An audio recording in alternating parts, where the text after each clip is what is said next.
Oh, hey. What's going on? Good to see everybody.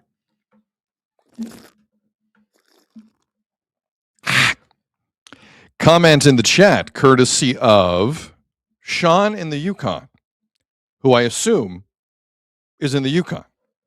Sean writes the following. Do we know if Azzo was letting that intern Sid host the show a bit this week? Hope so. He was solid.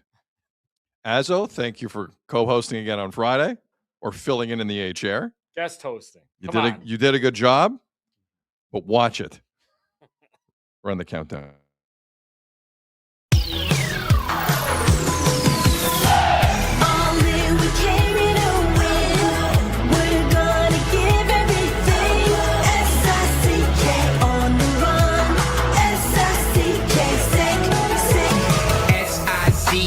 It's the sickest podcast. Tune in for the audio, or you can even watch back. Giving players all the props, or put them on blast. We don't give no hot takes, only talk facts. We're giving all our devotion, riding high on this wave of emotion. Going all out, yeah, cause this is our time. No, ain't no stopping us till we reach the finish line. All in, we came here to win. We're gonna give everything. S-I-C-K on the run. S-I-C-K, sick. On fire, we're ready to fight. We'll bring the house down tonight. S-I-C-K on the run. S-I-C-K, sick. Play it on the car ride, play it when you lounge. X and O, you know that we can hold it down. Shout out to my man Sammy, got it off the ground. And to all the listeners tuned in right now. Got debates, analysis, and speculation. This is sports talk for the new generation. You know where to find us, got a reputation. Sick podcast, your #1 sports destination. We're giving all our devotion, riding high on this wave of emotion. Going all out, yeah, cause this is our time. No, ain't no stopping us till we reach the finish line. All in, we came here to win. We're gonna give everything. S-I-C-K on the run. S-I-C-K, sick. On fire, we're ready to fight. We'll bring the house down tonight. S-I-C-K on the run. S-I-C-K, sick. S-I-C-K, it's the sickest podcast. Tune in for the audio, or you can even watch back. Giving players all the props, or put them on blast. We don't give no hot takes, only talk back. S-I-C-K, S-I-C-K, S-I-C-K, S-I-C-K, S-I-C-K, S-I-C-K,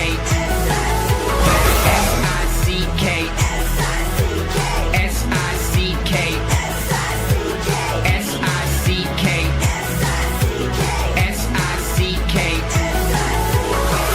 All in, we came here to win. We're gonna give everything. S-I-C-K on the run. S-I-C-K, sick. You are now listening to The Sid Seixeiro Show. Powered by Sick Media, the sickest Toronto sports show. Now, here's your host, Sid. What up? How's everybody doing? It's Sid. I'm here, and it's great to see you. I'm going to take a sip of coffee again. He's here. Oh, I'm here. Wired. It is Monday, April the 13th. Great to see everyone. We are live on YouTube, as we always are. We are live on the X, as we always are. And I want to shout out Stephen A. Azzapardi again for stepping into the chair and doing a great job on Friday's show. And based on the numbers, you seem to enjoy it as well. So appreciate your support, as always. Hit like and subscribe and all the things if you want to support this little small business operation that we got going on here with Sick Media. But Azzo did a great job on Friday. Shane Gaumont from Habs Tonight and Sick Media. Love Shane. Great kid. Talented kid. Appreciate him dropping in. And Rob Longley of the Toronto Sun, who we've known for ages and who normally has been a huge diva about things, but agreed to come on when I'm not here. No, I'm kidding. Rob's not a diva. Rob's amazing. Covers the Jays day in, day out. And it was a great show. I listened to it back after, and nice job as a party. So it's good to see everyone here on the show today. This is Sid Seixeiro Show powered by Sick. And I know like we sometimes run into patterns when it comes to what we lead off the show with. It's never really consistent. I kind of like it that way. I don't want to be that transparent about what we do because we do bounce around a lot here. But, sometimes we talk about basketball and hockey and all the things. But I'm going to start with golf, something we rarely start with.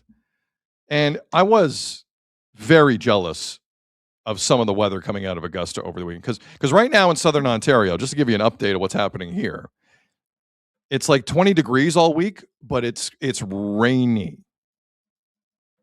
It's like we're on the back end of winter, but winter does not want to let go of us completely yet. It's like, and I have no problem bringing this up here, and considering it's WrestleMania week, and we'll have some WrestleMania talk later in the week because Jeff has a party, the pro wrestling savant of the room, has some takes on what is the worst main event lead up in the history of WrestleMania, it feels like. But it's like to describe the weather situation in Southern Ontario, it's like one of those old school steel cage matches where someone is close to leaving the cage, and then out of nowhere, the defeated individual dives in a desperate attempt to stop the person from leaving. That's what winter is doing to us. We are trying to leave the winter steel cage. Winter is diving at the last second to grab our ankle in our boot and will not let us leave the steel cage. Damn it. Winter, leave us. I want to be rid of this garbage. Because it's 20, like it wants to be 20 today. If that sun is out in Southern Ontario, holy cow, do we have a week ahead of us. The damn weather. Weather in Augusta, something else. But there were traditionalists in the world of golf who were worried. They were concerned. They didn't know how this would feel.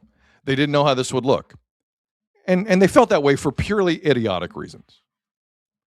Did you know that this past weekend in Augusta, Georgia, at the Masters, was the first Masters since 1994 with no Phil Mickelson or Tiger Woods? Did you know that?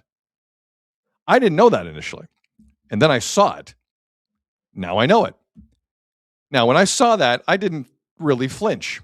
But there were some in the golf world, not a ton, but there were some who were like, this is the end of an era. It's like watching Sidney Crosby and Ovi yesterday.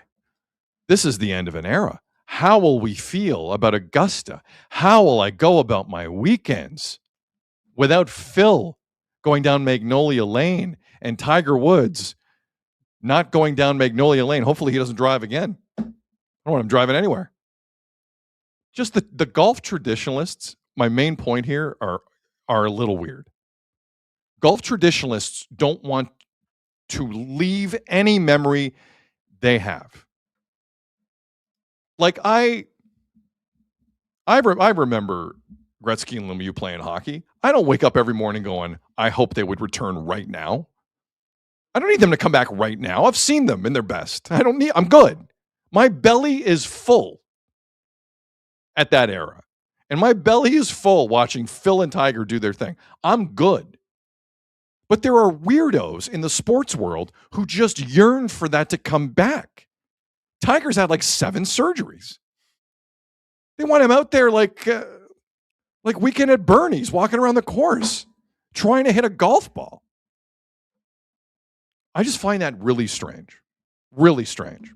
And this weekend, we got nothing close to that because they were both gone. Phil had family reasons and Tiger had driving reasons. But I don't know how anyone can watch this weekend and say to themselves, I'm worried about golf. I'm worried about the sport. I'm worried about Augusta going forward. Because I got to tell you something. I'm good with Scottie Scheffler and Rory McIlroy right now.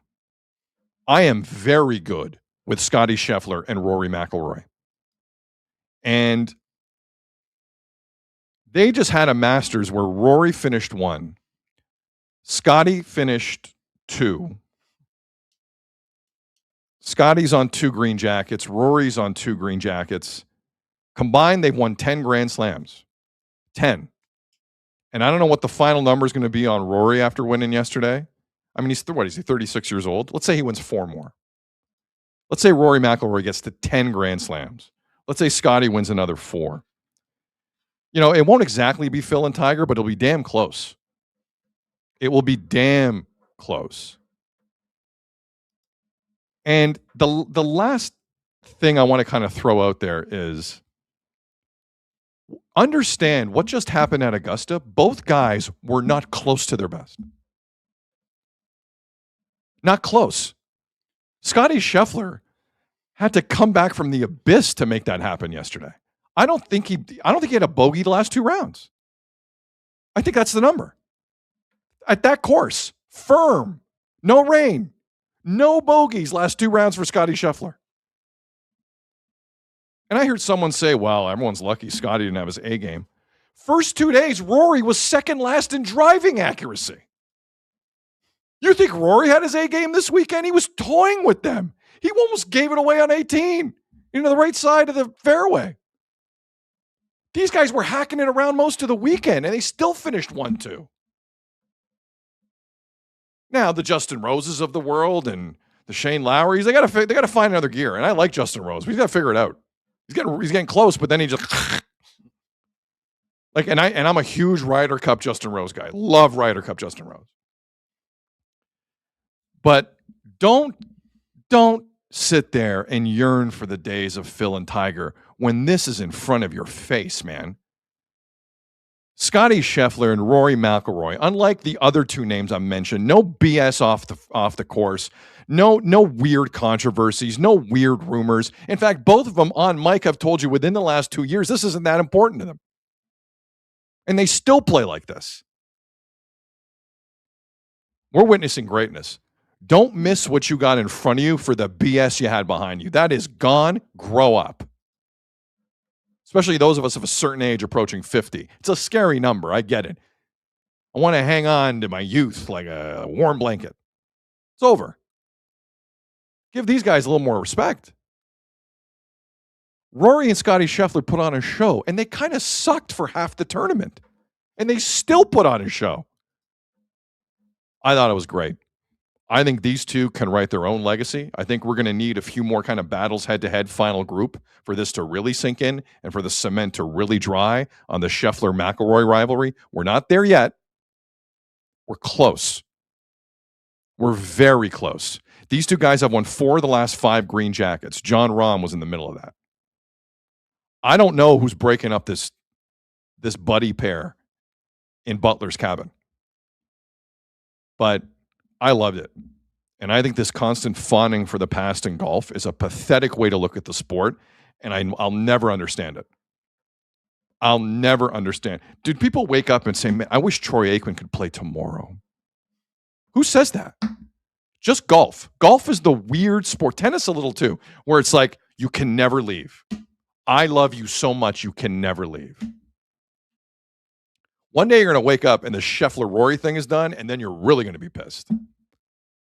Like, we're not living. I understand us living in a golf world where, like, Charles Schwartzel came out of nowhere and won with the neck hair coming out, his worst chest hair I've ever seen in my life. And it's like, that's golf now? Yeah, I'd worry about that. I would. I'm not worried about this. This was amazing. And there were like 5 guys within a shot of the lead down the stretch. Come on. That's how you golf. That's how you debate. That's how you golf. Congratulations to Rory McIlroy. And the balls to have his parents there when only 3 other guys have gone back-to-back in his life. That's balls. That is a confident man. Folks, come on over. I might win again. Only 3 people have gone back-to-back. Trust me. You'll want to be here for this. That's confidence. McIlroy scares the hell out of me in all the good ways. He's got 6 Grand Slams. He's got 2 green jackets. There's no way he finishes with less than 10. Less than 10 majors. There's no way. There's no way. And he's got 1 more coming. Fred Couples said he might win 5 more. I think that's a bit much. I think Fred might have been in the sauce a little bit when he said that. But that was fun yesterday. And I did not once pine for the days of yesterday. Because you can't. I think it's a waste of time. Always looking in the rearview mirror about the good old days. It's kind of pathetic sometimes. Like, move on. Like, let's enjoy this. Let's enjoy what we got here. Good for Rory. That was a hell of a show. And that's about as much golf talk as we're going to do on this show. Ryder Cups aside, Canadians winning a tournament aside, we're not going to dive too much into it. But the Masters is big league. I don't care if you love golf or like golf, or I'm not sure what your feelings are towards the sport. You pay attention to that. You pay attention to the Masters. And that was a hell of a show. Hell of a show. Speaking of a hell of a show, Jeff Azzopardi, good afternoon. Hey, hell of a Friday show. You're too kind, on man. the Sid Thank you. Seixeiro Show, powered by Sick Media. Honor to fill in. I gotta do my best. You know, You Gotta did a good keep it job. up. So how do you feel? Like, how do you feel hosting? So just to correct you, Scotty Scheffler just did what you said, like bogey-free weekend, 9 birdies, 1 eagle, 0 bogeys in the last 2 days. Which that is insane. It's They got incredible. no rain. For the person who's listening to this, who's not overly familiar, you know what happens to golf courses that hard when there's no rain? It kicks you in the balls repeatedly. You cannot hold the green. You can't. The stuff goes into the rough constantly. Yeah. It is damn near impossible. Now, I think Friday at Augusta, they tried to water it a lot. They did. Evening before, morning of. Like, I think it was a different feel on the Friday, but it got tough. Well, It I got think tough. Duthie told the Overdrive guys it's the first time in like 14 years where there wasn't bad rain or winds or anything really affecting the course. So they did try and do some It was stuff. a perfect weather It weekend. was a great weather. It was a perfect And it was a weather great weekend. weekend because all the guys in the top 10 were like recognizable names for the most part. It was a lot of they're fun. all your top guys. It was a lot of fun. And it was And- funny. I was out with friends on Friday night and we were talking about it a bit. And I'm like, you got to watch out for Scheffler. And they're like, he's at like par. Like he's at even. He's way too far back. I'm like, you can never count that dude out, man. He is incredible. If he's anywhere near the hunt, it's like, And from a hunger standpoint, yeah. like, do you think Scotty Scheffler, based on what we know of Scotty Scheffler last night, when he shut his eyes, thought to himself, good effort, or what the hell was I doing out there Thursday and Friday? Well, no, I think he just any shot. Like he would have won the tournament by 4 shots Yep. if he just A showed up decent- yeah. normally on Thursday and Sure. Friday. Oh, at Hunt. Would not have broken a sweat. It would have looked like Mitch Marner in Game 7. He would not have broken a sweat. And But you see when he got interviewed in the clubhouse, he basically said that. And it was one question. And he kind of said, yeah, just, didn't have it that day. 1 or 2 shots could have changed everything. And that was it. Just walked away. Like, man. It was a hell of a show. Ali Bear in the chat. Masters is the official start of the summer golf season. I would agree with you. Mhm. And flipping ain't no party like a Jeff Azzopardi. There you go. There you like go. that. We need a name for the Azzopardi crew. I don't know what we would call it. I'm gonna leave this to the chat live right now on X and YouTube. I always want to steal John Party's. He has a great one. Oh. Party Animals. steal it. It's yours now. Oh, okay. Cool. Party Thank you. animals. Yeah, Sorry, sure, it's Party I'll take Animals. all the feedback still. But party animals that's a T-shirt. That's coming. That's a t-shirt. That's 100% a T-shirt. Or that's coming. Azols? Like, I don't know. No, that's what I'll call you off air. Yeah. Anyway, no, but yeah, I thought it was a great weekend. Rory. So here's my question for you about Rory, because I know I had this discussion. I think I was hosting like the Saturday morning show on the Fan last year when he won it. And after he won it, it was me and Jesse Rubinoff, who's, a huge golf guy, and wondered what winning that Masters last year did to Rory, if it would open up his brain and free him up just to play really well, or it would, like, he stopped kind of caring. Like, you could tell he cares about this tournament. I think he had a quote, like, he's played this course over and over the last 2-3 weeks. It's the only course he's played to get ready for this tournament. Like, you can tell getting more green jackets means something to him. No, I think He wants to. It opens up his mind. Like, did I tell you the article I read? Steve Carell did an interview after 40-Year-Old Virgin. One of the funnier movies. Yeah, I've of seen course. of Steve I Carell. was like, the Office guy? What? I was Yeah, talking Steve- about golf? But Steve Carell said, I thought you were but gonna say the basis of the movie is he's a little pent up. Oh, of course. Okay, and Little there's built it's up? like Seth Rogen and oh my God, there's like 7 Knocked Up. people. No, it's like no. This is Oh, and that one. Yeah. 40-Year-Old Virgin. Yeah. There's a ton of people. in it. Yeah. So It's a huge cast. Everyone's so in it. someone once asked Steve Carell, "Are they going to do a sequel?" Because it was a big movie.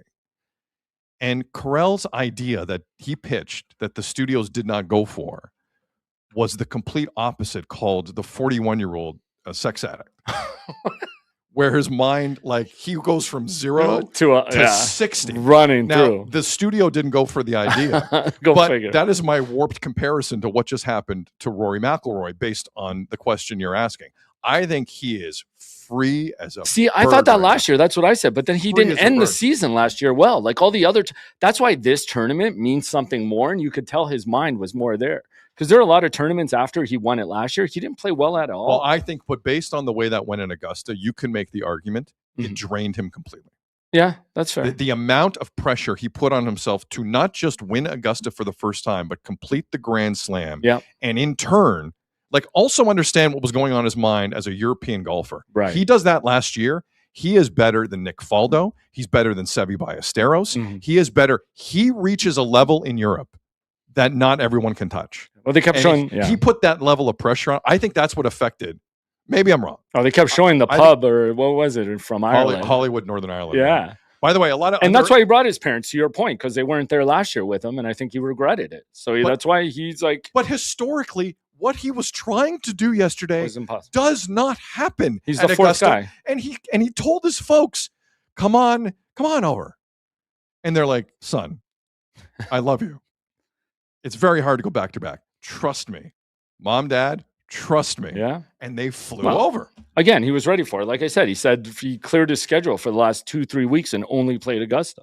Getting ready for it. Did you see his mom's bag based on like she had the print of the newspaper where he won it last year? That was her bag. No. Yeah, it was pretty cool. By the way, speaking of bags, I Whoa. believe Rory Uh-huh. is now $6 million behind Tiger on the all-time earnings list. Really? He's like right there. Wow. Now, obviously, the PGA would live and the purses they Mhm. went up, blah blah blah. Like it's a different time, money-wise in golf, no question about it. But he's like right there. Wow. He is right there. Shinko. Career earnings don't mean much to me since Kirk Cousins passed Tom Brady. Yeah, that's a valid point. Insane. That's a valid point. Shinko in the chat. Rory was able to spray it all day without getting rattled. I completely agree with you. And A couple bad shots, but he got out of it. Like came right out of it. That one in he drove the ball horrifically Yeah. most of the week. Let's Mhm. call it for what it is. Snail game in the chat. Tiger, by the way, lost it all to his ex. Yes. So technically Rory is ahead of him in earnings because that money is gone. So anyway, that was fun to watch yesterday. I got nothing Very else. much. I got nothing. all weekend. Like I said, with all the names hovering around, like in the top 10 there, it was fun all weekend. But by the way, and I'll give Mark Hebscher credit for this. Shout out, Mark. CBS could not find a golf ball on 18. Did you notice that? No. They were like Rory. They were missing the approaches from Rory from off the fairway. Like it was an odd broadcast for CBS, Mhm. considering how clean they usually are. It was very strange, very strange. Ali Bear in the chat. The rest of Rory's game outside of his driver is deadly. That's true. Very true. Bryson DeChambeau stunking up from Gabriel. Yep, that was great. Oh, by the way, the live people puking all over themselves. Yeah, I was gonna say. Aside from Terrell Hatton, who's actually he had a shot yesterday. Mhm. I loved it. I absolutely loved it. John Rahm's pissing and moaning about everything. Like what a loser John I Rahm know, is. I John agree. Rahm just won there. Stop make so many excuses, you That's idiot. right. Rory, as a loyal guy who stuck with the PGA, winning Idiot. it and beating those guys out. Or, Idiot. man, we have some breaking news. What's going on? Hockey Canada just announced who's going to lead the team management group for the 2026 IIHF World Championships. Okay. Brad Treliving Okay. and Jason Spezza, who will be aided by Kyle Dubas. Kyle Dubas. Yeah. Brad Treliving, Jason Spezza will lead Canada's management group at the Men's Worlds with support from Kyle Dubas. That's a strange threesome. Right? Let's just say I don't think Brad's opinion is going to bust through. Yeah. I don't think Brad's ideas. I don't. What? That's an odd Brad- configuration. I'll tell you what. Brad's idea. Let's nationalize Matthias Michelli and make him Canadian. That's Brad Treliving. But doesn't this lead more to the point that Kyle Dubas will be the next GM for Team Canada, Oh, like the Jesus Olympic Christ. one? Yeah, If he's aiding them, Can we bring this up very quickly because I know the Pittsburgh Penguins put out the video last week after they clinched. Let's talk about this I love it. because I look, I gave Dubas some credit on Friday. don't What? because that team is still driven by guys he had nothing to do with. Yeah, but he made some moves. No, but if Crosby and Malkin aren't there, it's irrelevant. It's irrelevant. He has. I heard Kipper say this that's about what a you week. I heard. Hold on a second. I heard Kipper say this about a week ago, and he's bang on. It's a nice story in Pittsburgh. It's nice. Talk to me when we see what that team looks like when 71 and 87 aren't there. So before we give all the flowers to Kyle Dubas, I want to see what that team looks like when he's actually building it. Because right now he still has not had to build a thing. That's fair. A thing. Now, the second thing is that damn video they put out. I want to talk about the video. Wait, can we say on the first part? Just let me make my point to it. Go ahead. So 3 years not being in the playoffs. Now they've clinched a spot. They should be first round favorites, right, this year. And the guys restocked the cupboard so he can build after they were. He took that over in a weird spot, though, too. What does that mean, restock the cupboards? Because I was under the impression restocking the cupboards in Pittsburgh was getting you ready for the post-Crosby era. Who the hell is taking over the team post-Crosby? He's got all his first rounders. Wait a second. You need Sidney Crosby to come back from a busted-up Gudis knee to save your ass and get you into the postseason, and all of a sudden Kyle Dubas is a genius? I didn't say he's a genius. Evgeny Malkin has to come back and play after a suspension to make you look like a genius. Like, I got news for you. Dubas didn't bring either of those guys to that franchise. Yeah, so what? But he inherited it, which people thought was going to be. So he gets credit for that. No, he doesn't get credit. So he They're gets on credit his for team. that. What do you want him to do? He had to rebuild quickly around them. They didn't make it for the last 3 years. But that's not Dubas being a genius. Shinnikov wasn't a good move. That's Shinnikov. Yes, we'll see that the 0 Stuart points Skinner in 5 wasn't a games good he has move? in the first Come round. on, man. We'll see. Skinner's great. Yeah, Those are both traits he made how this good Skinner year. is. There's more too. That team and the nucleus of that team that has been together for 10 plus years and won multiple cups is still making people look good.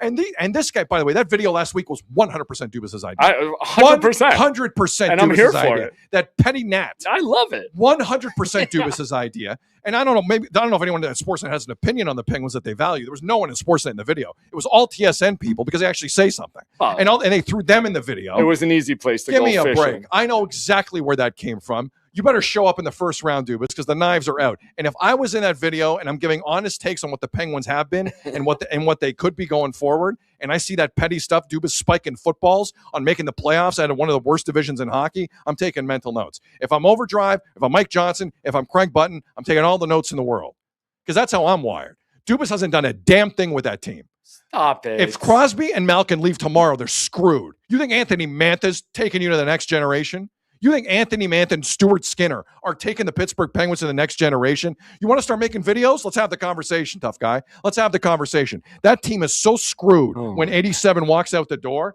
that it is going to be hilarious to see. Hilarious. Every take that came out of the city was justified and real from people who actually follow hockey. There's no one in Pittsburgh worth listening to about hockey. That's why all the TSN guys were in the video. You think Dubas listens to anyone in Pittsburgh about hockey? No, he's got the IPTV going on overdrive every day. That's why those clips are in there. Are you kidding me? That was small and petty from that guy, but I expect nothing less from a guy who's going to walk away for his family and then lie to everyone and took $50 million and left. I expect nothing more from Kyle Dubas. Kyle Dubas is a gnat, and he's going to get what's coming to him when 87 and 71 leave that team. He's going to get exactly what's coming to him. I couldn't believe that video. I could not believe that video. For making the playoffs, there's nothing wrong. You're gonna do a spiking the football video on making the playoffs, you small, tiny, glasses-wearing man? Are you kidding me? Get the hell out of here. Keith Pelly wears glasses. Get the hell out of here. He is one of the most pathetic executives in the league for that. In the league. Focus on your team. That one shot in the video where it's behind his back, where he's looking down on everyone like Zeus atop the mountain. Get the hell out of here with that. Get the hell out of here with that. Pathetic. Build a team without 87 and 71. Those some of the oldest guys in the league, and then we'll talk. When Anthony Mantha leads you to a President's Trophy, then we'll talk. Give me a break. Pathetic. Erik Karlsson might be having his best year. Come on. Carlson's about to take a dump all over himself. Pathetic. Wow, I'm glad I brought this up. That was all time. Snackatoba, what kind of banner is Dubas hanging next year for the playoffs? I love it. I love it. Bring it on, guys. Tough guy, Kyle Dubas. Kyle Dubas uncovered. I'm here for the victory lap pettiness, though. He found Sidney Crosby, Kyle Dubas. Got to give him credit. He found Evgeny Malkin. Got to give him credit. So if the next Leafs GM comes in and he actually does a quick retool, you're not going to give him credit because he had Austin Matthews on the team? Come on, man. Give me a break. Come on. Give me a break. Where is his team when those two leave? Where is his team? See. He's got a ton of draft picks. I can see it. Bottom of the standings. That's how I see it. He's got all his first round picks. He's got 2, 2, and 3 in the second round over the next 3 years. They're stocked with draft picks. He could build something here. You're right. Mike Johnson. You're right. We have to see what he does. Mike Johnson's one of the smartest guys in the business, period. You're taking runs on Mike Johnson. You're taking runs on Mike Johnson now. They made the playoffs. Pathetic. He's a small, pathetic man and has always been, in whether it's this city or in Pittsburgh. And he just did that in Pittsburgh because guess what? No one cares. No one cares. They're talking NFL draft. They're talking, is Aaron Rodgers coming? They don't give a damn. They're talking more about Connor Griffin and Paul Skeens and the Pirates than they're talking about the Pittsburgh Penguins in that city. And it bothers that little guy, and that's why the video came out. Are you kidding me? The Penguins are insignificant in that town. They have been since Mario left, and they have been since the last Stanley Cup. And Dubas can't stand it. He cannot stand it. So why not have a go at Canadian media and actually know what they're talking about and say something on air and are honest once in a while? Not that he knows about honesty, sitting there saying, I'm going to stop GMing for a while and runs to Pittsburgh first chance he gets. Liar face. Man, that was like the John Schneider ejection where it was pathetic. like a built up. He's pathetic. He's pathetic. I didn't get a chance to come in here Friday. I couldn't believe that. That's pathetic. That is pathetic. I made the playoffs with Crosby and Malkin. Yeah, and the sun came up this morning. You want to do a video on that, Kyle Dubas? Do a video on that. The sun came up. You did that.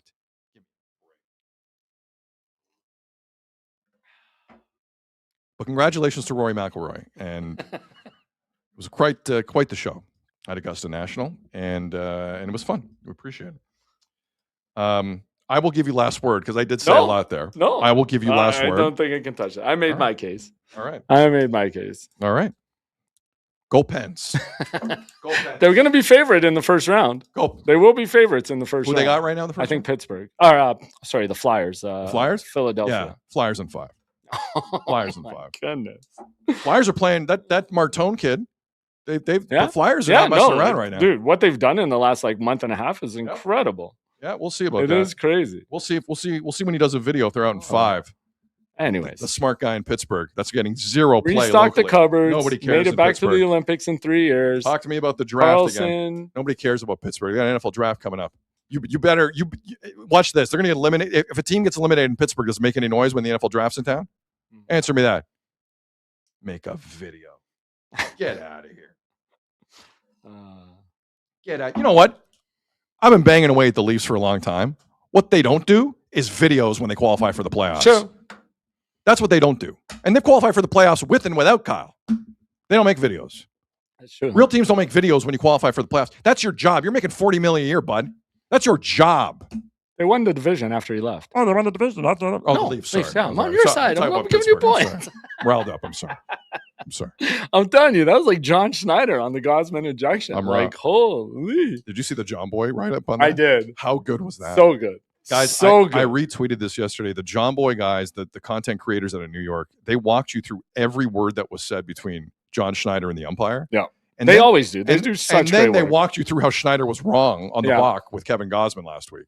It's an 8-minute video. It is gold. Worth it. It is gold. You have to check this out. Those guys do an incredible job with that stuff. Unbelievable. Yeah. John Boy's really good. Okay, where were we? Congratulations to the Toronto Raptors. Toronto Raptors. See, they're back in the playoffs since 2022. I think it's the exact same timing as Pittsburgh. The Toronto, basically. Basically, the Raptors made a video last night dunking on everyone. No, they didn't. They're a professional sports organization, so they're getting ready for the playoffs. The Raptors, out of nowhere, got the 5th seed. Like I didn't feel like this was in the cards because I think we were all of a certain opinion that it was going to be Knicks. Yeah. And Friday's game told you that wouldn't have went that well. And because Atlanta lost and because Orlando somehow lost, and I will go through that in a second. I want to talk about Orlando. You want to hear the most ridiculous basketball story of your life? Wait for this. But the way it played out last night, because the Raptors were taking on a Nets team that started me and 4 other guys. Raptors move up from the 6th seed, avoid the Knicks. Avoid those top 3. And remember, the Raptors were 0-5 against the Knicks this year and have lost 13 straight against the Knicks. So now the Toronto Raptors take on the Cleveland Cavaliers in the first round of the playoffs. Game 1, Saturday in Cleveland, 1 p.m. Eastern. By the way, if there's anyone in this market complaining about a 1 p.m. Eastern slot for the Raptors, just wake up and grow up. The NBA does not care about this franchise. They will stick them in any time slot they want. The 1 p.m. Saturday is the least important to them. Just deal with it. Don't complain about it. And they got Cleveland. It's below you. It's Toronto, beneath anyone complain. It's Toronto, Cleveland. Yeah. If it was the Like, Knicks, they might come on. not be, but it's Toronto, Come Cleveland. on. Give me a break. Elisa in the chat, I'd rather have a 1 p.m. than a 7 p.m. I'll take it. Yeah. And because the 7 p.m., guess what?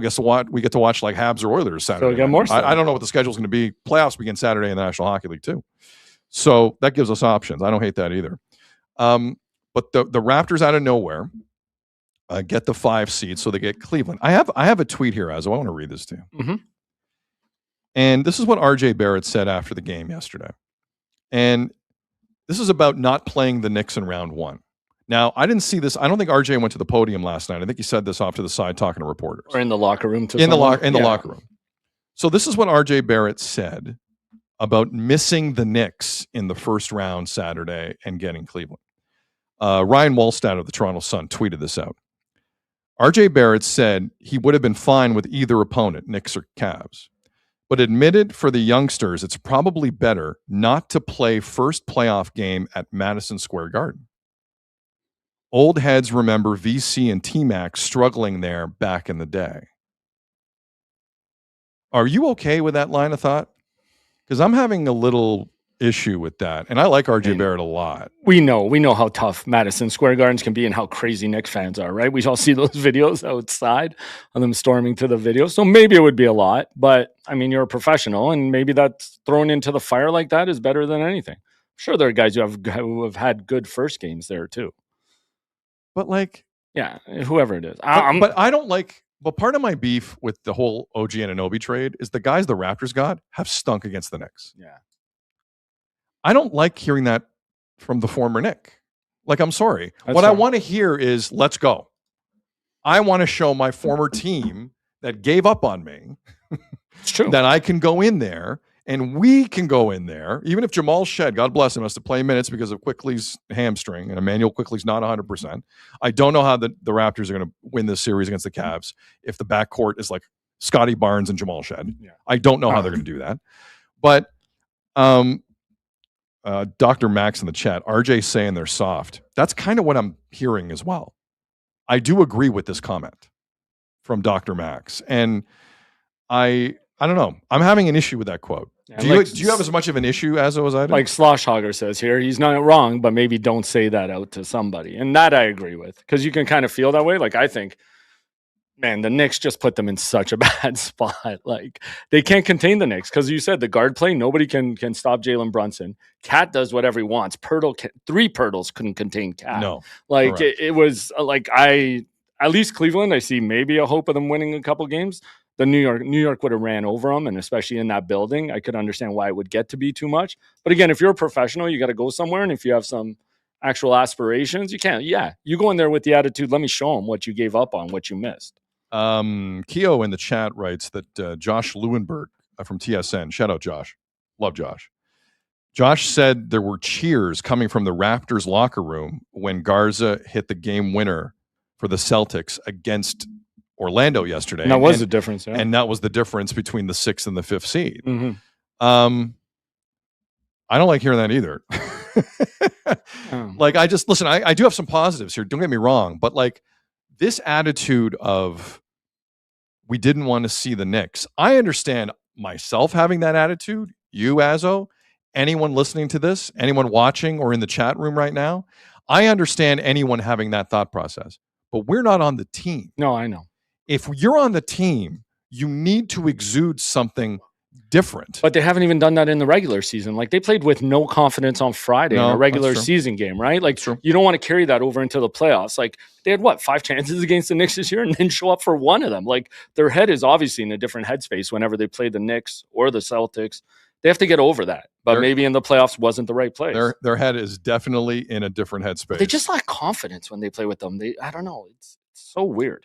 I mean, look, okay, topic for another day. Listen, best case scenario, they do see the Knicks this postseason. Now, they'd have to upset Cleveland. Cleveland are the favorites heading in. Oh, for sure. Obvious reasons. But we'll see where this goes. But some of the other comments, not along these lines, I found pretty interesting last night. So And let's just say the Cavs are no walk in the park either. Like people in the chat here, Andy saying, well, the Raps have beat Cavs 4 times this season, but it was a different looking squad, right? yeah, I think it's 3-0 by the way. 3-0. Yeah, they didn't have James Harden for any of them. And the time they saw James Harden cooked them at the end of a game while he was with the Clippers. And Darko Rajakovic could not coach his way out of it. He could do absolutely nothing about it. And that James Harden Clippers game is seared into my brain. Like, I did not like how that looked. Yeah. Even it doesn't matter who's out there quickly. It doesn't matter. So let's go through some of this here because Scotty Barnes is now getting ready for his second career playoff series. They got the Raptors. I know some of you might not remember. Wasn't exactly a huge moment in Toronto sports history. They got swept by Philly in 2022. And Scotty Barnes has all of 4 games of playoff experience under his belt. And it's not a lot, but on this team, it does count for something because a lot of players don't have that much. Right. So he was asked after the game what he is going to tell the young players about going to the playoffs for the first time. For the physicality, you gotta love this shit. This shit fun. So just be ready to go and try to win. And I think our guys, we're gonna be ready to go out there and try to win. You know, I got a lot of faith in our guys, and I think we can do it. Viewer discretion advised is what I should have said. But Scotty Barnes saying they got to be physical. Being physical is not a trait that the Raptors have had this year for a lot of it. No. Like, it's not I don't know what it is about MLSE teams that get built. Not that physical. It's true. Not that physical. It's true. I think, look, Scotty Barnes is not a kid anymore. Like against Philadelphia, he was young. Against Philadelphia, he was very green, very wet behind the ears. And, I think we can understand how he played. He didn't play great. None of the Raptors played great. Are you expecting something different out of Scotty Barnes in this playoff iteration? Because I am. I think he needs to be way more involved. And the Scotty Barnes that drifts into the corner of the offensive zone and just kind of stands there, and that can't happen. No. Like, he needs to be underneath the hoop. He needs to be leading the way one way or another, even if it's not offensively. Like, be physical, be that, right? It's up to him and CMB to be as physical as they can be. And Pirtle. Don't tell me they're just relying on Colin Murray Boyles against Cleveland, because they're dead. Yeah, like they're dead. They're paying Pirtle money, man. Like, I know his back. I know that's what I was his going to say. Is not great. Yeah, like it's like an old school like Velociraptor. Like, it's not good, but it's just like they got Jared Allen and Evan Mobley over there. Yeah, those are big time, like, veteran bigs. And I just the Raps. What worries me the most about this matchup is in the front court I worry, and in the back court I worry. Now, that doesn't mean the Raptors can't turn this around. Like it wasn't that long ago, the Cleveland Cavaliers had a bunch of injuries in the playoff series. Yep. Like, out of nowhere. They had guys who just like, I can't go. Okay. Maybe that happens here. Who knows? Maybe that's something that happens with the Toronto Raptors. And I was looking up how many games Ingram, like, history. What do you think his history is in the postseason? Do you know? How many playoff games he's played? I'm going to say 8. 10. Really? Yeah. Really? 6 1 year in 2021-22 with New Orleans, and then 2023-24. Wow. I guess they got swept because he only played 4 games, or maybe he wasn't healthy. Wow. But, like, that's another guy who you hopefully can step it up. But, wow. John Gallagher in the chat, Pirtle's going to get cooked. Yeah. He might. That's just the way he looks, and his back just gives me no faith that he can be physical, especially in a playoff series where maybe you're on one game and then off a game, or off a day and then have to come right back. Like, look, I think we'll get back to the matchup in a second, but you brought up Brandon Ingram. Brandon Ingram just played 77 games for the Toronto Raptors. Mm-hmm. Okay. Win? That's a win on the season, right? Well, considering he hasn't done that since his rookie season. Crazy. 2016-17, his rookie season, is the only other time Brandon Ingram has played 77 games. I'm going through the list of injuries that Brandon Ingram has had to deal with during his time with the Toronto Raptors. And I think it's easier to tell you what wasn't hurt. Like ankle sprains, knee soreness, hamstring sprains or strains, toe injuries. Like Brandon Ingram's career, like he was street clothes before Anthony Davis. Like he was the actual street clothes at first. For sure. And a lot of people were wondering, how is this going to go with Brandon Ingram and the Toronto Raptors. Now, keep in mind that Alex McKegney, their lead physiotherapist for the Raptors, who was there for Kawhi Leonard, when we all had questions about Kawhi Leonard's physical durability, Alex McKegney is still a part of this Raptors organization. And I don't think it's a coincidence what just happened here. I don't. I think to get Brandon Ingram to play a relatively full season, because the reality is the Raptors wouldn't be here unless he did. They do not have the scoring. Alex McKegney has done this again. And I mean, with all due respect to Bobby Webster and everyone, make this guy the new president of the Toronto Raptors. Seriously.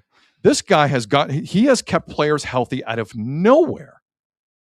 Now, multiple times that you need healthy. Kawhi had to stay healthy. Yeah. Never mind that Max Scherzer can't get hurt. Kawhi can't get hurt. Brandon Ingram can't get hurt. It's also a career contract year for Kawhi, right?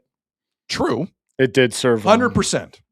But Alex McKegney has been a beast for this organization in terms of the behind the scenes. There's no and argument. Keeping important players healthy. And after the game yesterday, Brandon Ingram, again, having played more games than any other season aside from his rookie year with the Raptors. And I worried about that. I worried about the guy signing the big contract, and all of a sudden he's in Toronto. It's my toe. Oh, it's my knee. No, it wasn't like that with Brandon Ingram. Right. So Ingram talked about staying healthy and what the staff for the Raptors have done for him. And there's a question in the middle here that you can make out, but like it's clear the respect level Ingram has for them. Training staff, credit to my coaches, managing me the right way, checking on me, doing the right things in the weight room, off the court, on the court. Just credit to them for, putting me in the best place. Do you find that this medical staff has, something that stands out above, other teams you've been on? I guess the attention to detail, them really listening to me about how I really feel, knowing when to be on the floor, when to back off. I think it's just constant communication, and, we just work from there. Constant communication. And it worked for him. So the insinuation there is he was in places where there wasn't a lot of communication going on. And if that's the way it was, listen, I'm not surprised in New Orleans. It might not be great. Somebody said that in the chat. You want to talk about a joke franchise? Let's talk about the Pelicans. Snail game in the chat. Can he pitch? Yeah, Wally the Prof in the chat said, you want to talk about joke franchises? Let's talk about the Pelicans. Yeah, we'll get to them in a second.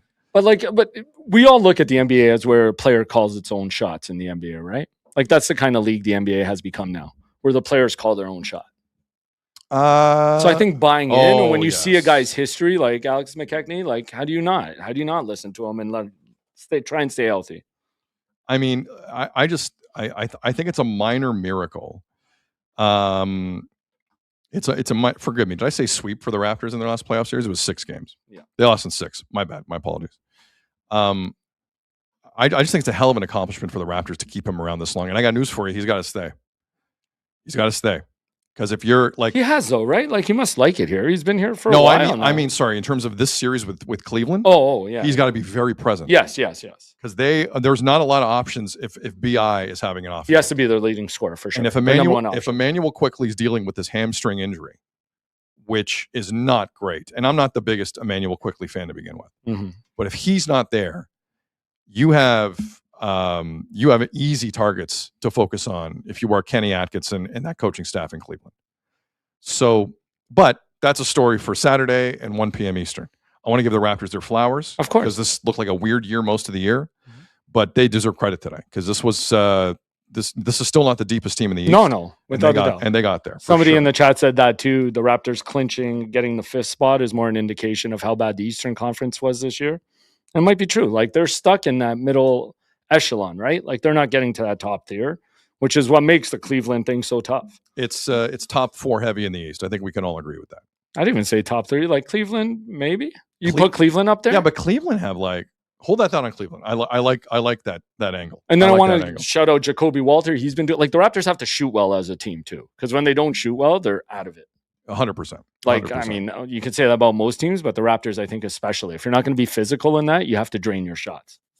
And Jacoby Walter came on strong at the end. RJ has to be a consistent contributor. He does. Patrick in the chat just writes, quickly is healthy. I don't think so. I don't know. He didn't play against. I don't think he's completely healthy. He's been dealing. It's been sorry. I don't. I'm not sure where you got that, but this has been an ongoing issue for. He hasn't been healthy all year, pretty much. Yes. Did he sit out in New York? Oh, this is interesting. Allie writes, disagree with that most recent comment. Record-wise, this is the best the Eastern Conference have been in recent years. Outside of the top 4, I do not agree with that. I'm sorry. I do not. Like, a good Eastern Conference means everyone gets a tough first-round matchup. No.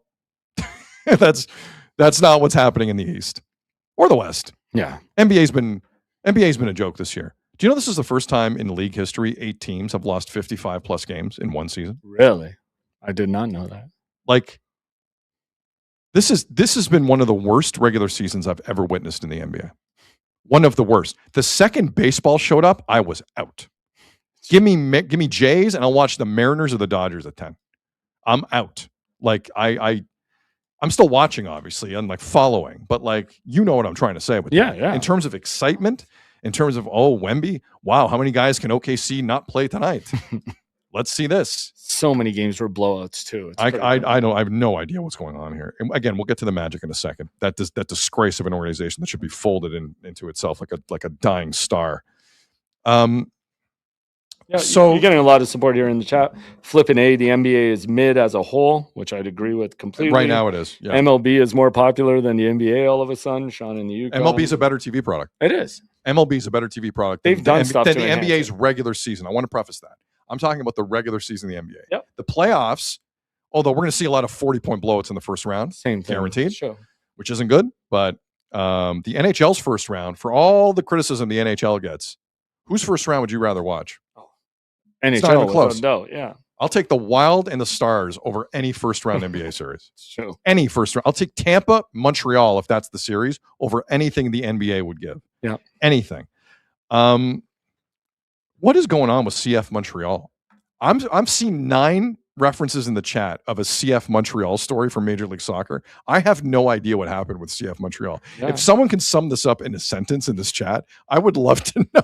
It's the most random, consistent comment that's coming through. Seeing it too. I have no idea what just happened with CF Montreal. I'm sorry. We're live. We've been live for a little bit. Okay. While we work through that, CF Montreal fired their coach again. Yeah. Okay. Well, welcome to every Canadian MLS team outside of the Whitecaps. That's basically it. Apparently, a lot of people didn't think he should have that job anyways. It was a bad hiring from the start, and they finally got rid of him. Okay, is what it is. C'est la vie. Quelque chose. Montreal fired their coach. Darko Rajakovic. I think. Yeah. Speaking of coaches, good segue there. Well, thank you for reminding me of the segue. I'm so tired. I forgot I made a segue. I appreciate you.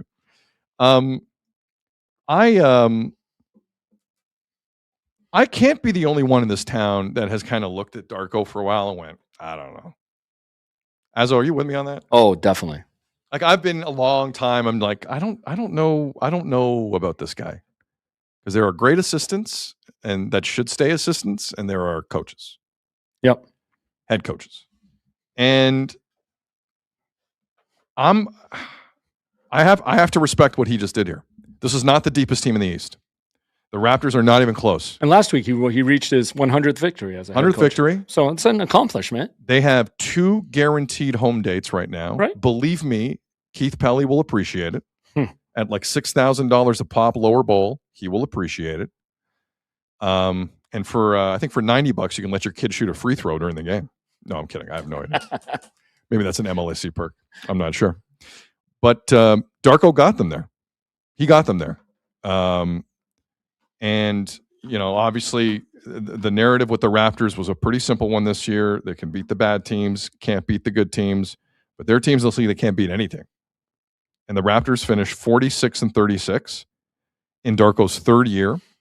He's gone through soft tanks. He's gone through some weird things as head coach of this team. He was the out of nowhere candidate when Masai and Bobby hired him.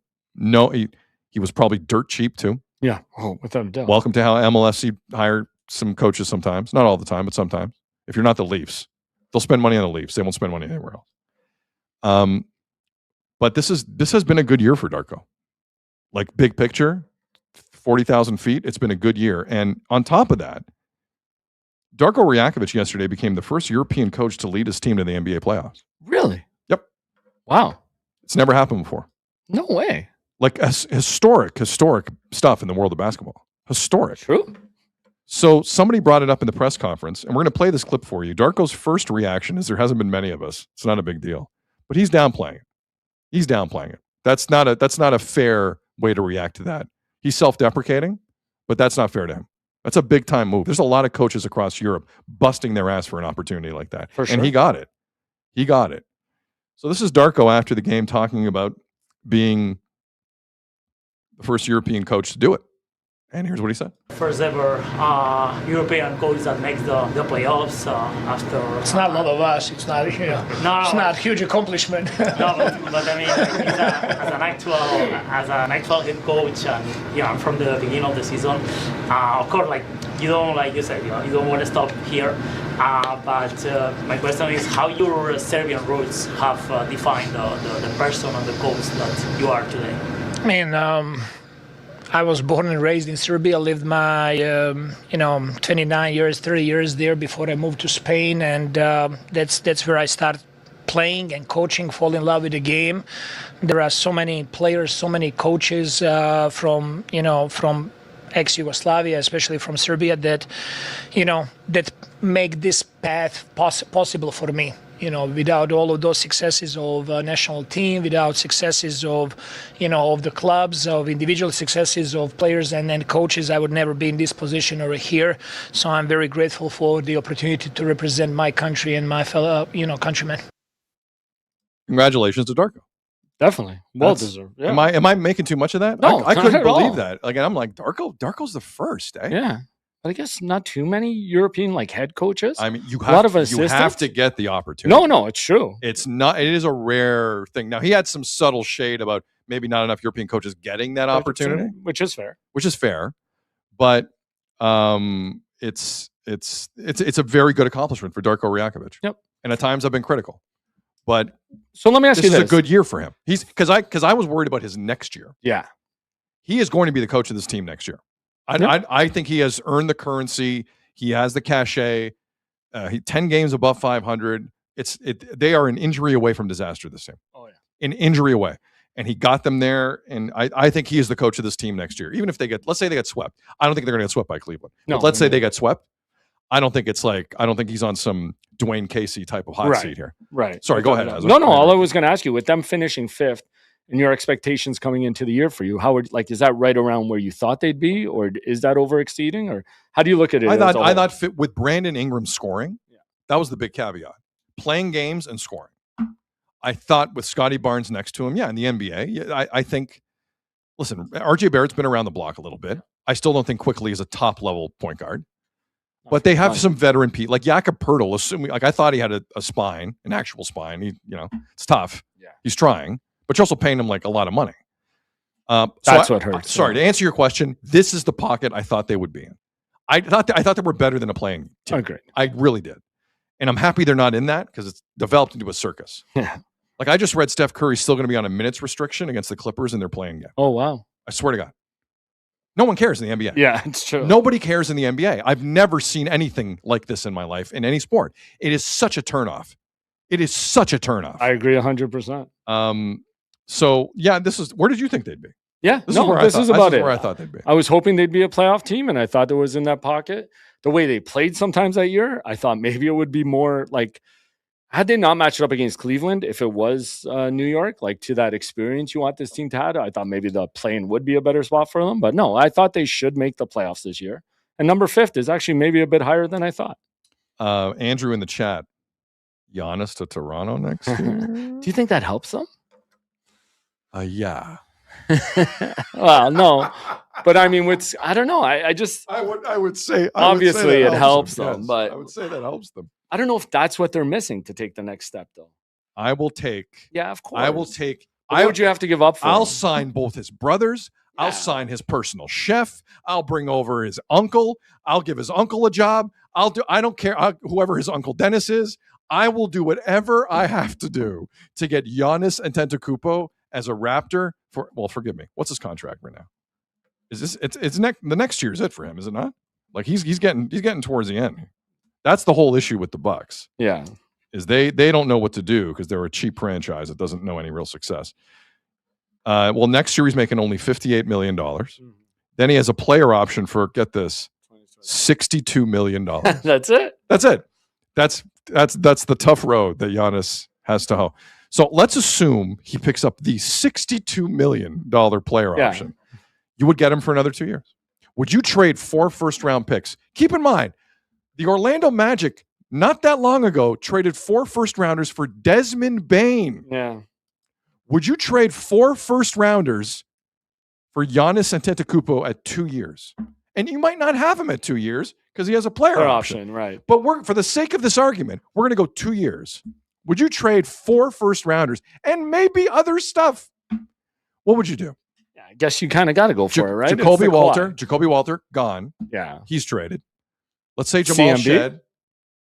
I got one untouchable. Come on. It's CMB. They would want him. I don't care what they want. Okay, then you're not getting him. No, you have to act like I thought you said Giannis. No, you have to act. You get him, but you have to act like the other guy is Brad Treliving.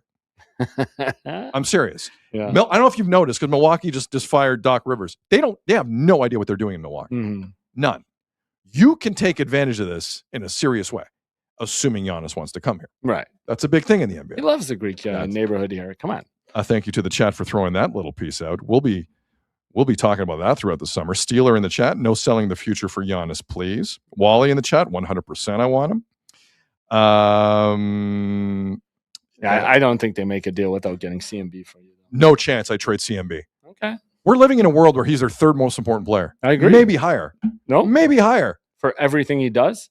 Full game. He might be more. Colin Murray Boyles, as a rookie with one thumb right now, might be more important than Brandon Ingram against Jared Allen and Evan Mobley of the Cleveland Cavaliers starting Saturday afternoon. He might be more important than Ingram. So you said one untouchable, so that means Barnes is okay to go? Because it does change. That's what all I asked is it totally changes the team dynamic. Obviously, if you bring Giannis, he's one of the best players in the game right now. It changes the entire team dynamic. Here's what I know about the Toronto Raptors. And I don't think you can have him and Here's what I know about the Raptors in this market. The way free agency goes in this league and the way Toronto has looked. You may not like this, but it's the reality. Yep. This market in this city doesn't get first dibs on a lot of free agents. Fact. The Raptors won their only title in franchise history because they went to the craps table and they rolled the dice. With Giannis, it might be time to roll the dice. And if I had to trade Scotty Barnes for him for 2 years, I would do it in a second. Okay. Because that's the only way you're getting Giannis. Yeah, agreed. That's the only way you're getting Giannis. Now, do I want to go down this road of the heartbreak with Kawhi and Leonard and downtown Toronto hotels, CP24 helicopters? Do I want to do that all over again? I don't think Giannis. I would rather have loved and lost than never loved at all, Azo. I really believe that. Now, do I like Scotty Barnes? I like him a lot. I think I don't think we're close to his ceiling yet. I don't know if he's going to be like a consistent 3-point guy in this league. I don't think that's his game. But Scotty does everything else in a way that is delicious to any GM or head coach. And he's still young and he's still growing. He's still learning. But you got to make a move here. DeMar DeRozan was respected. I'm not ripping on DeMar DeRozan publicly. I know how that goes. No kidding. I know how that goes. I'm kidding. I will if I have to. But the Toronto Raptors know full well the blueprint is right in front of them for the Raptors. How do the Raptors get to really compete for NBA titles? You need to be bold, and sometimes fortune does favor the brave. Mm-hmm. It did in 2019. I regret nothing about 2019. I don't regret 1 year of Kawhi. I don't regret the BS after.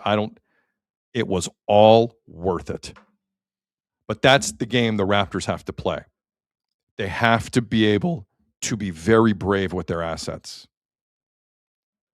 And we're talking 2 years potentially of Giannis, not just 1 year. 2 years of Giannis, one of the best big men of this generation. A skilled, blessed by God in a basketball sense. Blessed by God. If you can get 2 years of that, The final 2 prime years, too. Like, he's not at 35, 36. Like, how old is Giannis? What are we looking at here? Giannis is 31 years old. Oh, my God. 30. He's right in the sweet spot. Be 32 before next season, but yeah. It's perfect. Perfect. Give him Alex McKegney's magic touch. I would trade Scotty Barnes and anything else on this roster aside from Colin Murray-Boyles for 2 more years of Giannis Antetokounmpo. Kawhi taught you it's worth it. Yeah.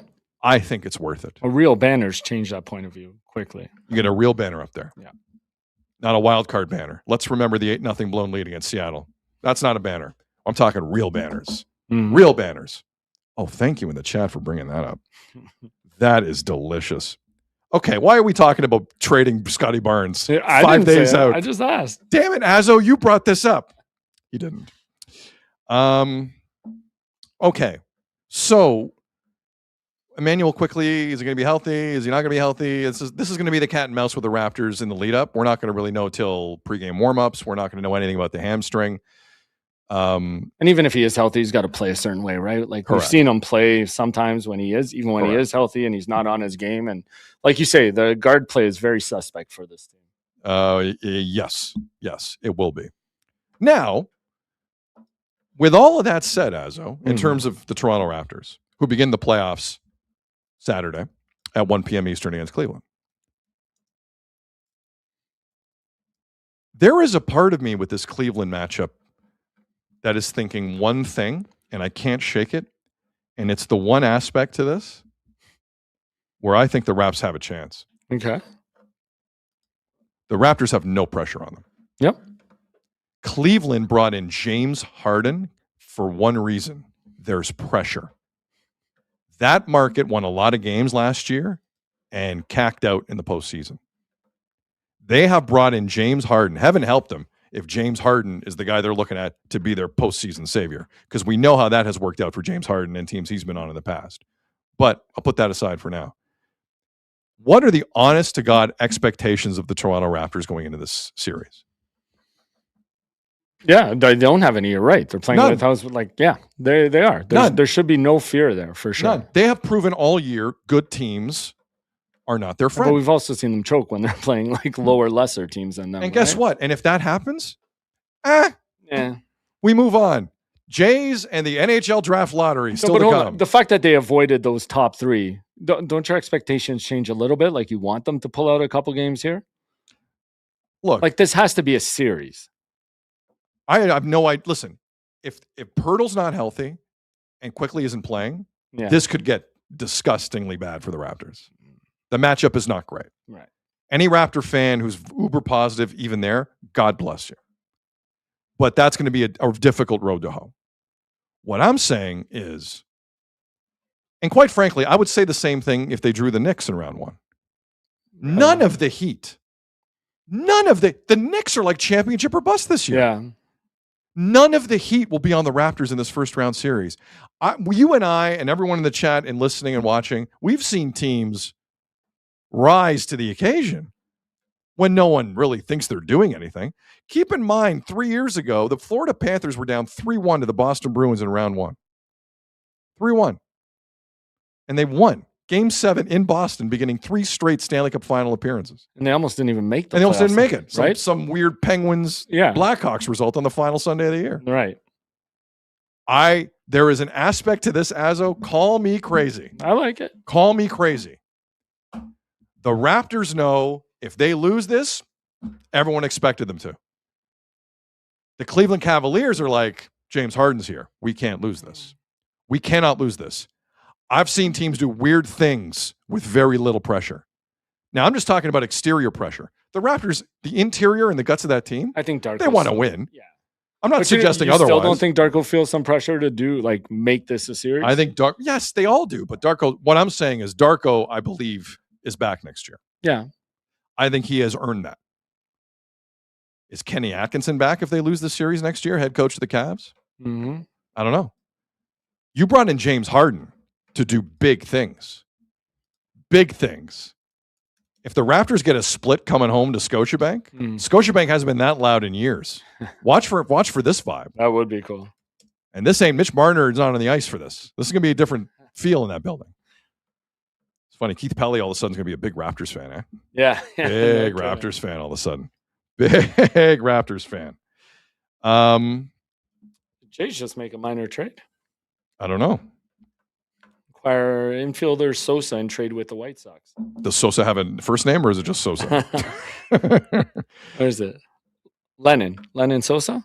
So the details, the Toronto Blue Jays just made a trade with the Toronto White Blue Sox. Jays have acquired infielder Lennon Sosa from the Chicago White Sox in exchange for outfielder Jordan Rich. Okay.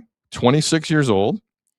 Or Lenin Sosa? I'm not sure. It could be one or the other. Lenin? Yeah. Lenin. Lenyn is how you spell it. He can't really hit. So there's that. Oh, they see something in him. Well, Venezuela. I mean, let's hold on. Let's see if there's something else going on here. I'm sure Andres Jimenez may have said something about this signing. He's all right. He can't play second base either. It's going well. Listen, it's a body. Yeah. They need a body, right? So we'll see where this goes. Lenyn Sosa has been acquired by the Toronto Blue Jays from the Chicago White Sox. And to make room, right-handed pitcher Shane Bieber has been transferred to the 60-day deal. Wow. Or IL, sorry. 60-day. IL. How many Jays are on the 60-day IL right now? Jeez. Jays on the 60-day IL. We got a lot going on this morning. It's true. What do you expect from Monday? Cody Ponce, Anthony Santander, as we know. We'll have more on Anthony Santander a little later on. Bowden Francis on the 60-day DL, and we'll be joined by Shane Bieber. Okay. All right. So look out, American League East. Lenyn Sosa. Oh boy. Yes. So this is a very interesting moment. We'll get to the Jays here in a second here. I want to wrap up how the Raptors got to the 5 seed yesterday with a story. And I kind of got to it a little bit earlier. It's a story about Desmond Bane and the Orlando Magic. So there was a chance yesterday that the Raptors do fall into the play-in. Now, basically, Orlando had to win in Boston. Boston sat all their guys. Orlando had to win, and somehow the Raptors would have to find a way to lose against a Nets team that are dropping absolutely everybody. Like, they didn't start anybody. So the odds of Orlando getting in the top 6 were not strong because the Raptors had to lose. But still, if you're Orlando, you got to try. And they were taking on Boston. Boston sat Jason Tatum, Jaylen Brown, Pritchard, Nemish Queta. I think Derek White sat. They sat everybody. Yeah. The Celtics sat everyone yesterday. But they've earned that right. They're making the playoffs comfortably. If you want to sit people in your last game, for sure, no problem. No, you have a week off till your series starts. Yes. But if you don't win this game, you have no shot if you're Orlando. Because you never know what the Raptors are going to do at the end of the Brooklyn game. You literally have no idea, That's right? true. It's a weird league. Yep. Weird league. So the Orlando Magic, who traded 4 first-round picks for Desmond Bane, don't play Desmond Bane yesterday. They played him like 7 minutes early. They panicked late when they were losing to Boston. They threw him back out there. Bane played a total of 18 minutes. They traded 4 first-round picks for a guy and played him 18 minutes. Jamal Mosley, head coach after the game, said they were comfortable with how they handled Desmond Bane. So now, instead of giving yourself a chance maybe at a top 6, you have to go to Philly on Wednesday night, and you have to win to get in the top 7. And if you don't win, you got to take on the winner of the other playing game on Friday. But it's the latest example of how the NBA has turned into a joke. I don't know how else to say that. You trade 4 first-round picks for a player, and in your most important game of the year, you don't play him? You don't play him. It's insane. It's insane what's happening with this league. Now, Desmond Bane, like Jamal Shed played 82 games this year. Shout out Jamal Shed of the Toronto Raptors. Love Jamal Shed. But it's a situation where, like, I understand you want to protect Desmond Bane and maybe he doesn't get hurt, but he played I'm going through the game log, Azzo, against a couple of weeks ago against the Pelicans. He played 34 minutes. There you go. He played 18 minutes last night. Played 34 minutes against the Pelicans. They're done. 33 minutes against Dallas. They're done. 37 against Phoenix. They're kind of pathetic. My personal favorite, he played 35 minutes last month against Sacramento. Oh my. But in your biggest game of the year, 18 minutes. I don't know what's going on. Dealing with something that is bizarre. I don't know what's going on with this league. I do not know what's going on with the NBA. If you are a season ticket holder in the NBA, Toronto thankfully have not pulled this in a serious way. Yeah. Because like tanking, there are sides to tanking. Like the Leafs have taken a completely unreasonable side to it. Right. And meanwhile, teams in the NBA have just completely annihilated their brand. The Raptors like did annihilated. do it. Yeah, to a degree last year they did, right? Like they never had everybody healthy at the same time last year. Correct. Right? Correct. Like they did it in little spurts here and there. Guys would sit, but not everybody all at once where you don't know anybody on the court. So I just wanted to say how much of a joke of a franchise Orlando is. That's insane. And how I'm heavily rooting for the first time in years for Nick Nurse and Philly to just blow their doors in Wednesday night and make them play another game. No, they're going to play another game. Right. Because they're in that they're in the what is it? They're in the 7-8 spots. Right. So the loser has to play the other game to get in. It's a joke. Chris Betty in the chat. It's WrestleMania week, boys. Yes, it is. It is. Yes, it is. We will be talking a lot about that. So it's a situation where, I don't like what's happening in the NBA in some of these markets. Dude, it's a not problem. good. It's not good. And I just wish the teams wouldn't do it to this extent. Right. That's all I'm saying. But it doesn't even make sense to your point. Like that's an important game for you. Why is he not playing? Keo in the chat. No Magic in Orlando. Boom. Boom face. Very good. Boom face. Okay. You know what? Despite that being said, Azzo, it's a great time of year. Yes, it is. Great time of year. Puck drops, tip-offs, first pitches. When the game is on, you call the shots. Head to betway.ca and bet your way. Must be 19 plus. Play responsibly. Not a good weekend for the Toronto Blue Jays, would you say, Azzo? I think we could say that. Safely say that. Not a good weekend. They lost 2 of 3 to a team that I don't think is very good in the Minnesota Twins. They're not. They got a lot of left-handed batters, which apparently the Jays don't do well against. No, apparently not. Patrick Corbin on Friday, 4 innings, 4 earned runs. He wasn't their worst starter of the weekend. No, he was I'll not. say that much. And they actually won. That was the game they won. Yep, they won the first one of the series. There you go. So and Corbin's going against Milwaukee here coming up in 3 days' time. Jays off today. They start a series in Milwaukee tomorrow night. Eric Lauer on Saturday, 5 1/3, 7 earned runs. And George Springer breaks his big toe. On one, why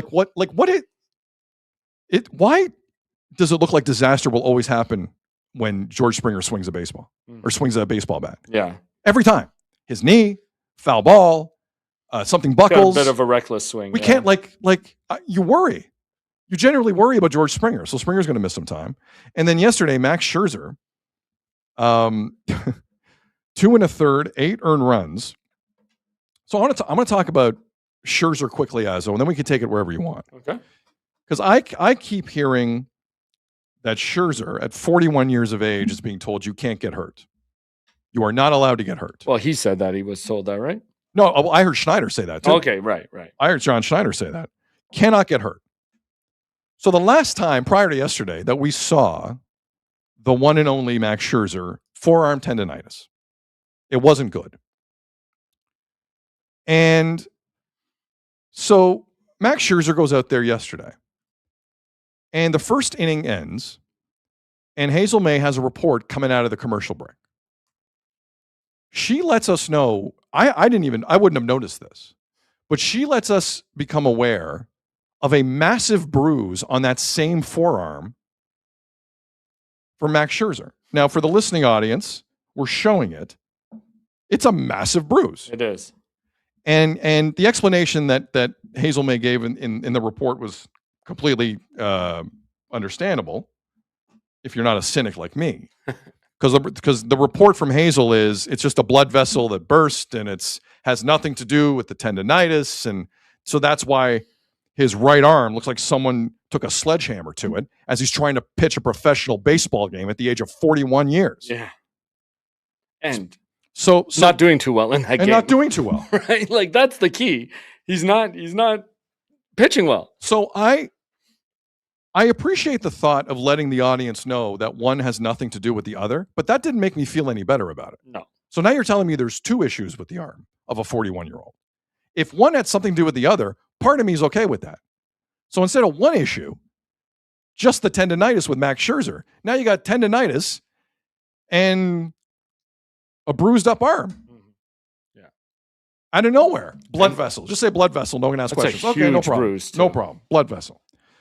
Guys, I'm going to make one point and then open up the floor to Azzo here, and then we talk about the 6 and 9 Jays in a more deep way.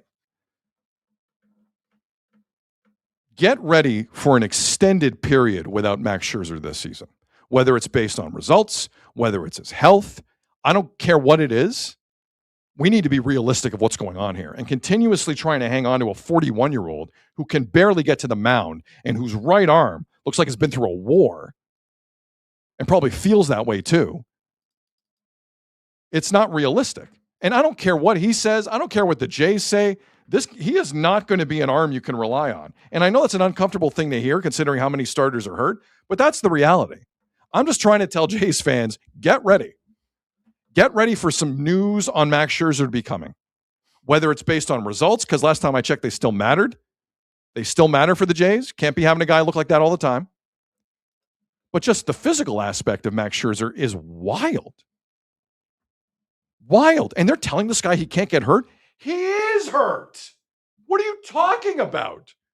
You're not allowed to get hurt? Too bad.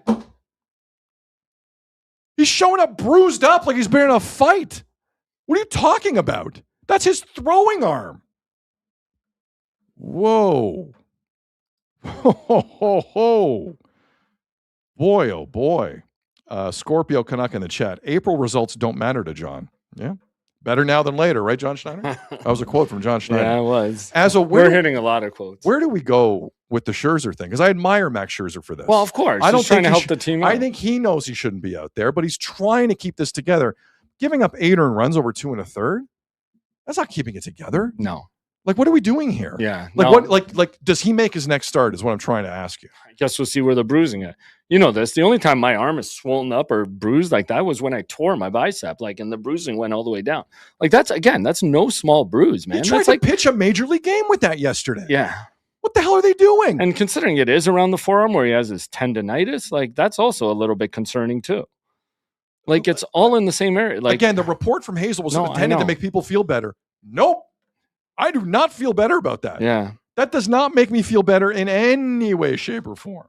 Yeah. And it's just I don't know where we're going with this. I don't know where we're going with this. I understand guys are hurt. I understand you need an arm. I understand Scherzer has developed this I play piano, nothing can happen to me reputation. I get it. But we need to be real here. Oh, I know. We need to be real here. And putting out a 41-year-old who's not physically ready is a pathetic look for the organization. There's 3 levels of baseball here. You can't pick. There's not a guy who can come up and pitch. There's not one guy. Well, and you went inside Patrick Corbin, who's also, 36, 37? And that's another guy you're just hoping can bide you time until you get Barrios and I think he might, Savage but back. I think based on what we saw, he might be able to. He's not spectacular. Well, yeah, he came off of facing a single A guy, but a guy who hasn't been that good in how long? Again, you have nothing in the system where somebody can come up. Keep hearing how deep this team is. It is kind of crazy to me. It's a little wild. It's a little wild, man. Because now you're going to have to rush, I don't know. And I keep it Barrios is going to pitch with his broken arm too. His fractured elbow, is it?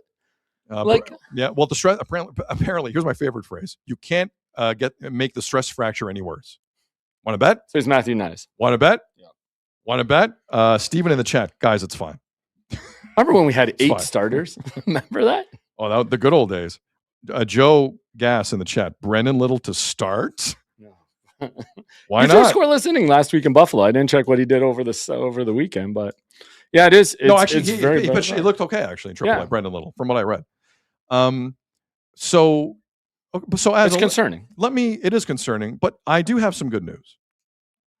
I have good news for Blue Jay fans. And we just told you Shane Bieber now transferred to the 60-day. And that's not the good news, No, okay. but not unexpected. Right. But thank you for the update. No, but it means so he's not getting closer. Oh, well, I think He's not. listen, Shane Bieber, again, picked up his player option that quickly for a reason. Yeah. My guy felt something. And this organization does not want to tell you that. Does not want to tell you that. He also gave up the game-winning home run in Game 7. Sure, let's not talk about it. I'm looking at the American League East, Azo. Yeah. It's become quite something. The Tampa Bay Rays are in first, aren't they? Or tied? But generally, when you look at all the teams, here's what I see. I see a division that sucks. Well, for now. That's all I need. Yeah, no, it's true. That's all I need. Well, the entire American League. Look at across the American League. It's But I don't care about the American League. I'm talking about this situation here. The Red Sox, that's not going to end well. The Orioles are going to be what I always thought they're going to be. You and I have not agreed on the Orioles. But they're on a streak right now, aren't they? Oh, yeah, they won 2 in a row.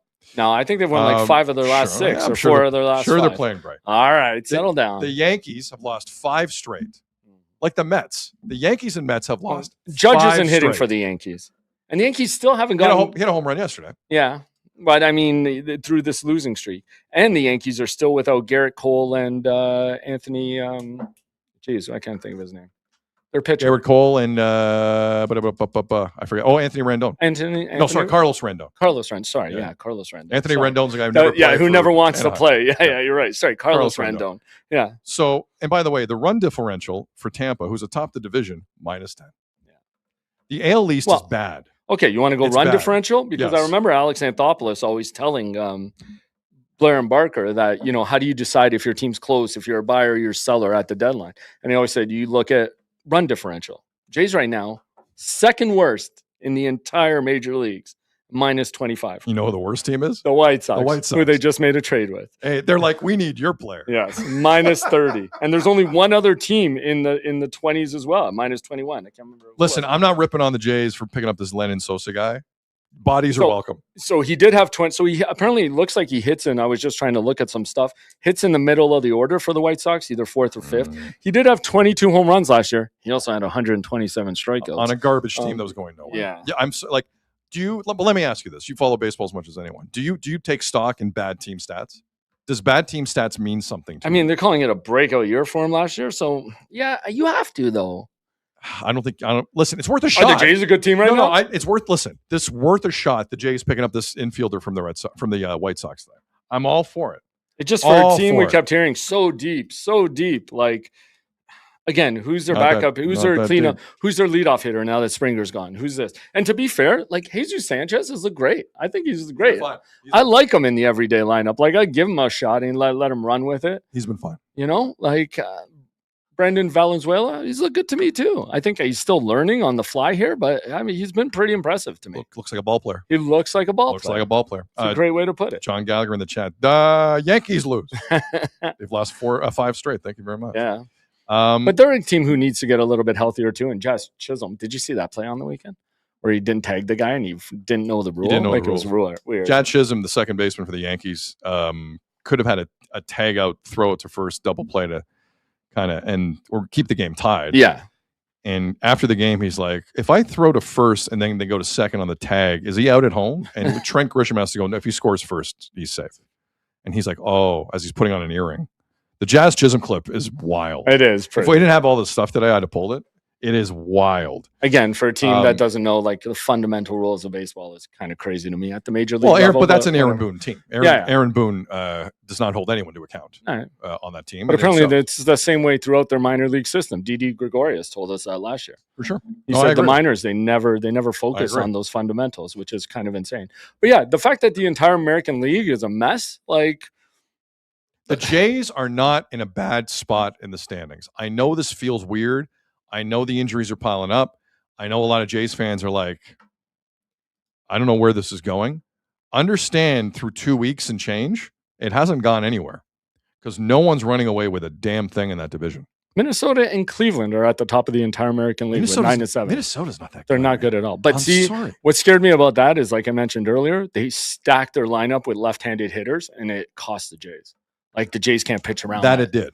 The Jays cannot pitch around a lefty heavy or a switch hitting heavy lineup. It puts them in a lot of problems. there's a lot of like money in the chat. With the teams the Jays have faced, we should be first. I don't disagree. That's the flip side of the coin to that. Is this month is generous. Mm-hmm. Generous. Now they are going to take a team on over the next 3 days who are in the NLCS and have struggled a little bit out of the gate. Like the Brewers, they better watch it against the Brewers. But then they go to Arizona. Arizona's been better than some people thought. The Angels have been a little better than some people thought. Soriano thrown out there, it looks like Cy Young. Yeah. But like that is the flip side, is that things get significantly harder after April for the Toronto Blue Jays, and they need to find. They were 2 for 14 with runners in scoring position yesterday. Yeah, but that like starting pitching is that's the real problem with me with the Jays. Starting pitching has nothing to do with that. Wow. Nothing. The bullpen was outrageously good this week. It was. The bullpen stats have been good this weekend. Mantiply's been looking all right at times, and again, I think the bullpen will find its way. Whatever, they're fine. But I mean, the starters were supposed to be your strength. And now you're like, you can't even cobble one together. No. Like Eric Lauer is starting to show that he's maybe out of place. Like he would be better coming in. And how much have you built up Trey Savage? Maybe you shouldn't have slow played that as much as you did. Because it sounds like he's still going to need somebody to piggyback off him every time he starts.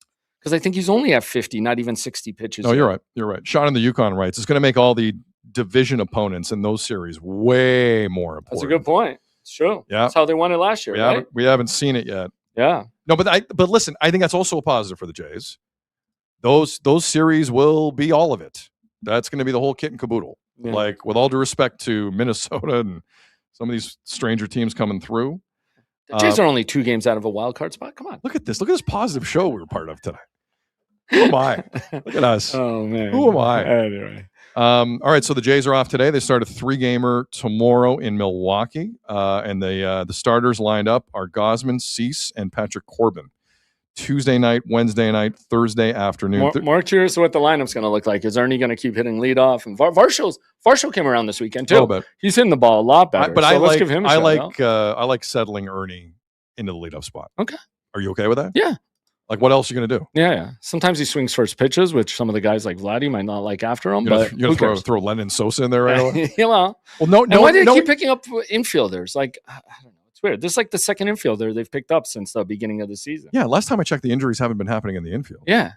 Unless something happened yesterday that we don't know. I mean, about. They still like Nathan Lucas, who's really struggling. Like, right. he's been he's taken the brunt of losing playing time, and maybe that's what's hurting him. But like David Schneider stepped in whenever he gets in. He looks Although they're okay. thinking David Schneider's now going to play a lot more. Yeah. With Springer potentially. Or else give Okamoto. Yeah, because you lost your DH, right? No, it's true. It's true. And they called up, or is he?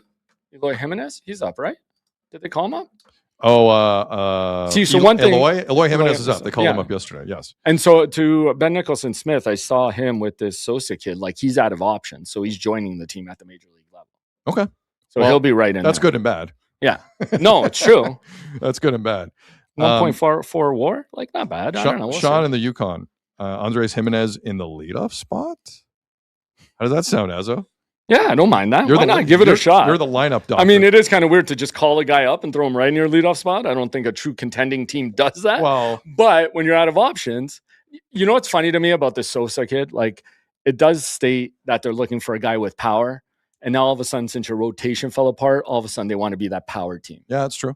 Right? It's true. Like, you went out and got Jesus Sanchez, who hits bombs too. Very true. And all of a sudden, like, now you're going to start relying on home runs to try and start scoring you games. That was never part of what this team was about. Good point. So, like, if that's what this kid does, I don't know. We'll see. But, I mean, you got the rest of the guys in the lineup that hit singles, so why not try and add some power? And it does make me wonder about our boy, Anthony Santander. Like, we have an update on him coming up later in the show.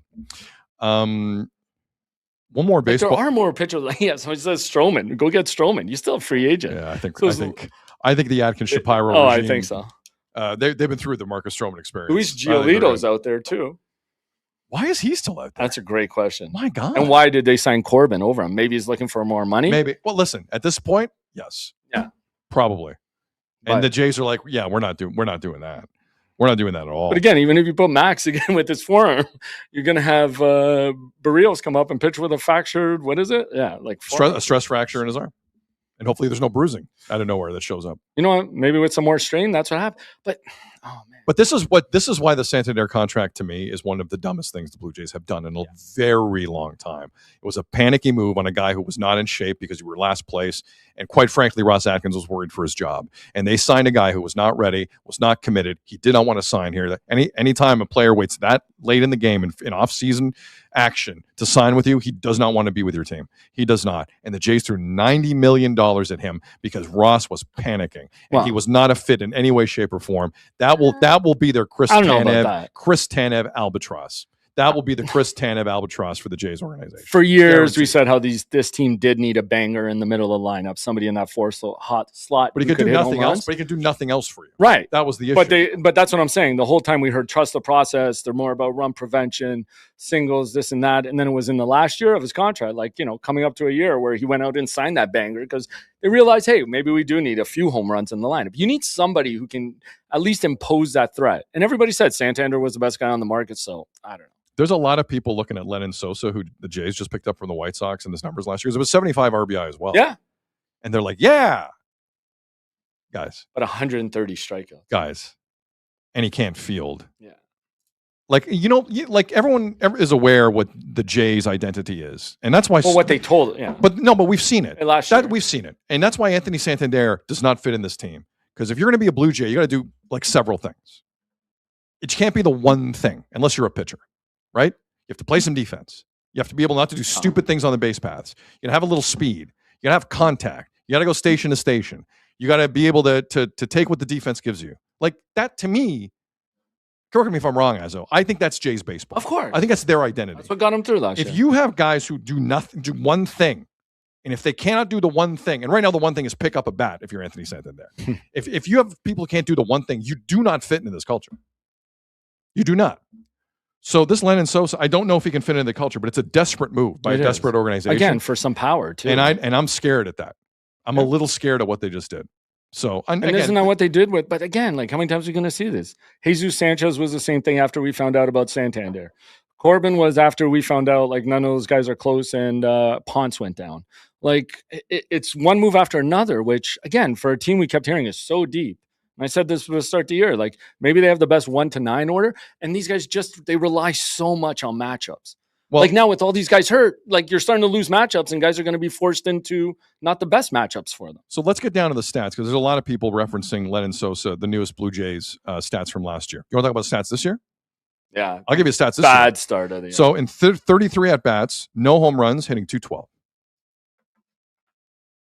Guys, if the White Sox really don't think you're that interesting to them, think about that for a second. Well, they took an 18-year-old kid back. But the White Sox would have rather had that than deal with losing it, he's out of options and all this other stuff. So where do you put, again, bad stats on a bad team? How do you put that? I don't trust. Because they're bottom of the league. I hope he comes in and kicks ass. I am not expecting it. I am not expecting it. But again, who else are you making trades with this early in the season? No, I'm with you. Listen, but I'm just saying their options are so limited because you didn't go out and do more. Here's why this worries me. And it's not because of the player Lenyn Sosa himself. You're talking about a front office with Ross Atkins that do nothing quickly. Nothing. Free agency, trade deadline. Dylan Cease is an abnormality in terms of how they operate. Definitely was. Abnormality. That's how you know they really wanted him. And I agree with it. Yeah, I like Dylan Cease is going to be a good player for them. Well, you knew you were losing Bassett for sure. And could lose Gosman after this year. Yeah. But that is not the Ross Atkins, Mark Shapiro way. And they love their pitching. These panic moves are wild from that front office. They do not do this. This is not their MO. This is not how they operate. And I think we am worried internally of how it feels. Right? Yeah, well, of course we do. But to see it overtly is whoa. Yeah. Eloy Jimenez, Lenyn Sosa, we're getting every prospect the White Sox have had in the last 10 years. Are you kidding me?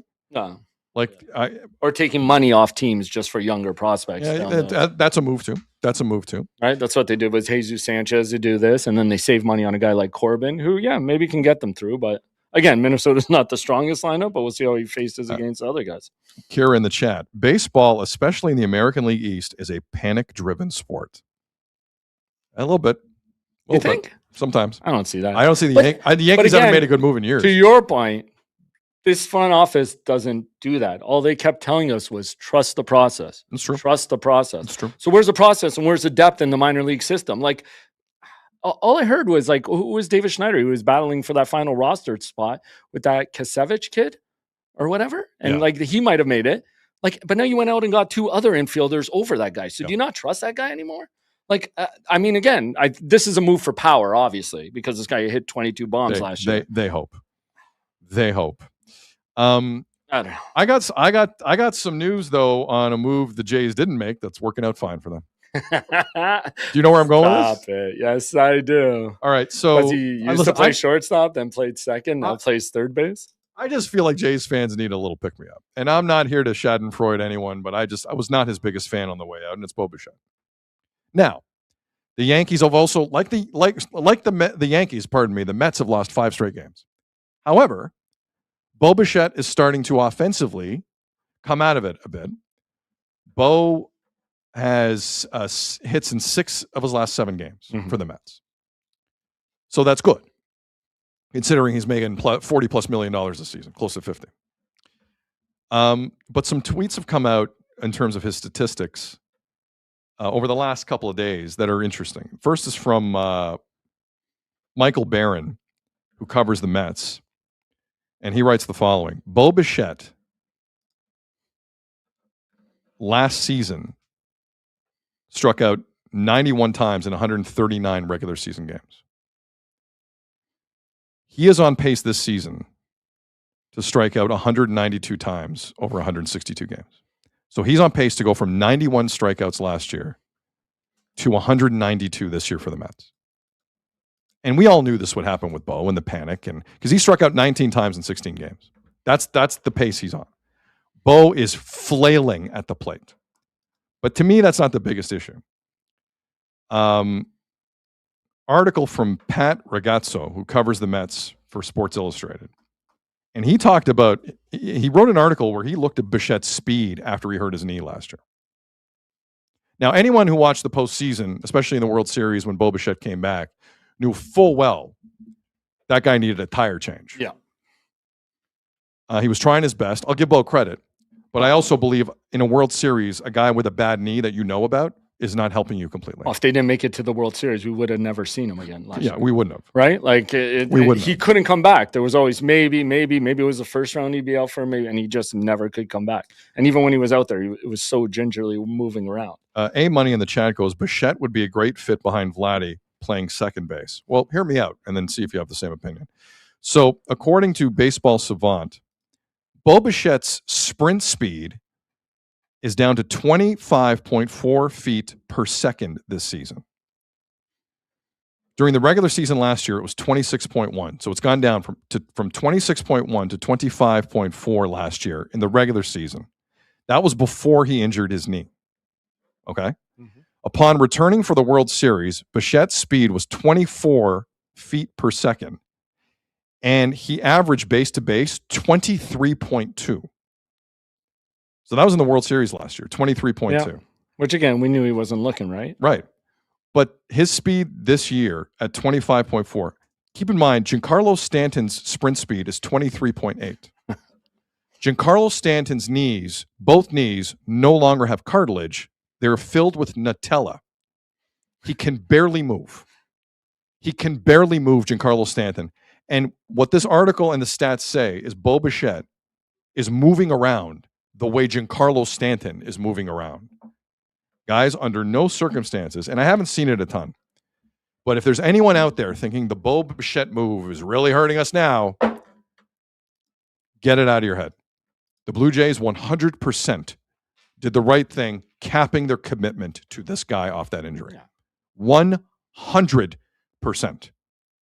And I give him credit for coming back in the World Series when he did, and to try and play for the Blue Jays. And I remember big home run in Game 7. I remember that too. But there were also times in the World Series, like you had to pull him. Wow. You had to pull him. Because he wasn't healthy. In an 18-inning game in Los Angeles, that guy wasn't lasting for that. He's not lasting for that. So to everything you're saying, this would be my only counter. He's played every game so far this year. He has. And the best availability, as we're finding out is the ability to play. Right? The best ability is availability. Yes. And he plays. And that's the thing with Bo. He's going to go through stretches. Like, sure, he's striking out at that rate. That's not going to continue all season. No. He could get hot at the plate, and that's going to drop significantly. But he's played all 16 games so far.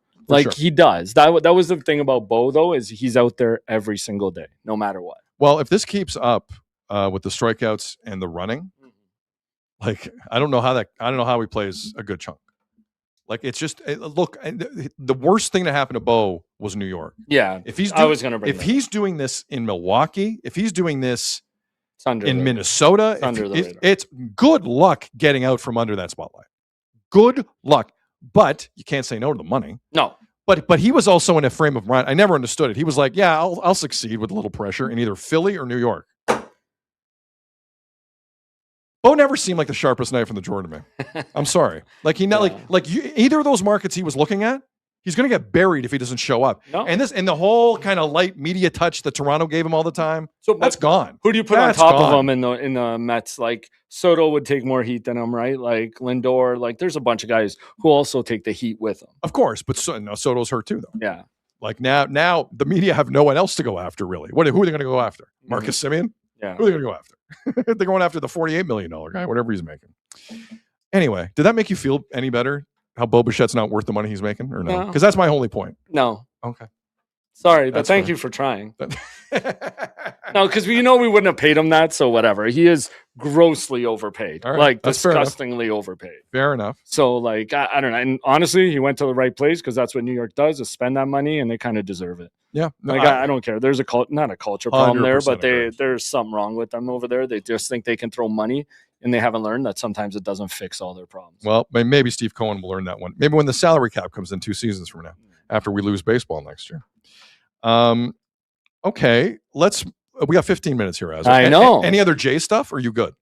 No, we can wait a day. Are you sure? Yeah, because they don't play tonight. Right. We can empty the tank on Jays tomorrow for sure. Man, an hour 45 without getting to hockey, huh? Well, we got to talk about the biggest game of the Jays season tonight. Besides your Pittsburgh. Or the Leafs season tonight. Yeah. Well, the Pittsburgh take. Sorry, I took time on Pittsburgh. By the way, if he doesn't trade Jari, do they make it to the playoffs?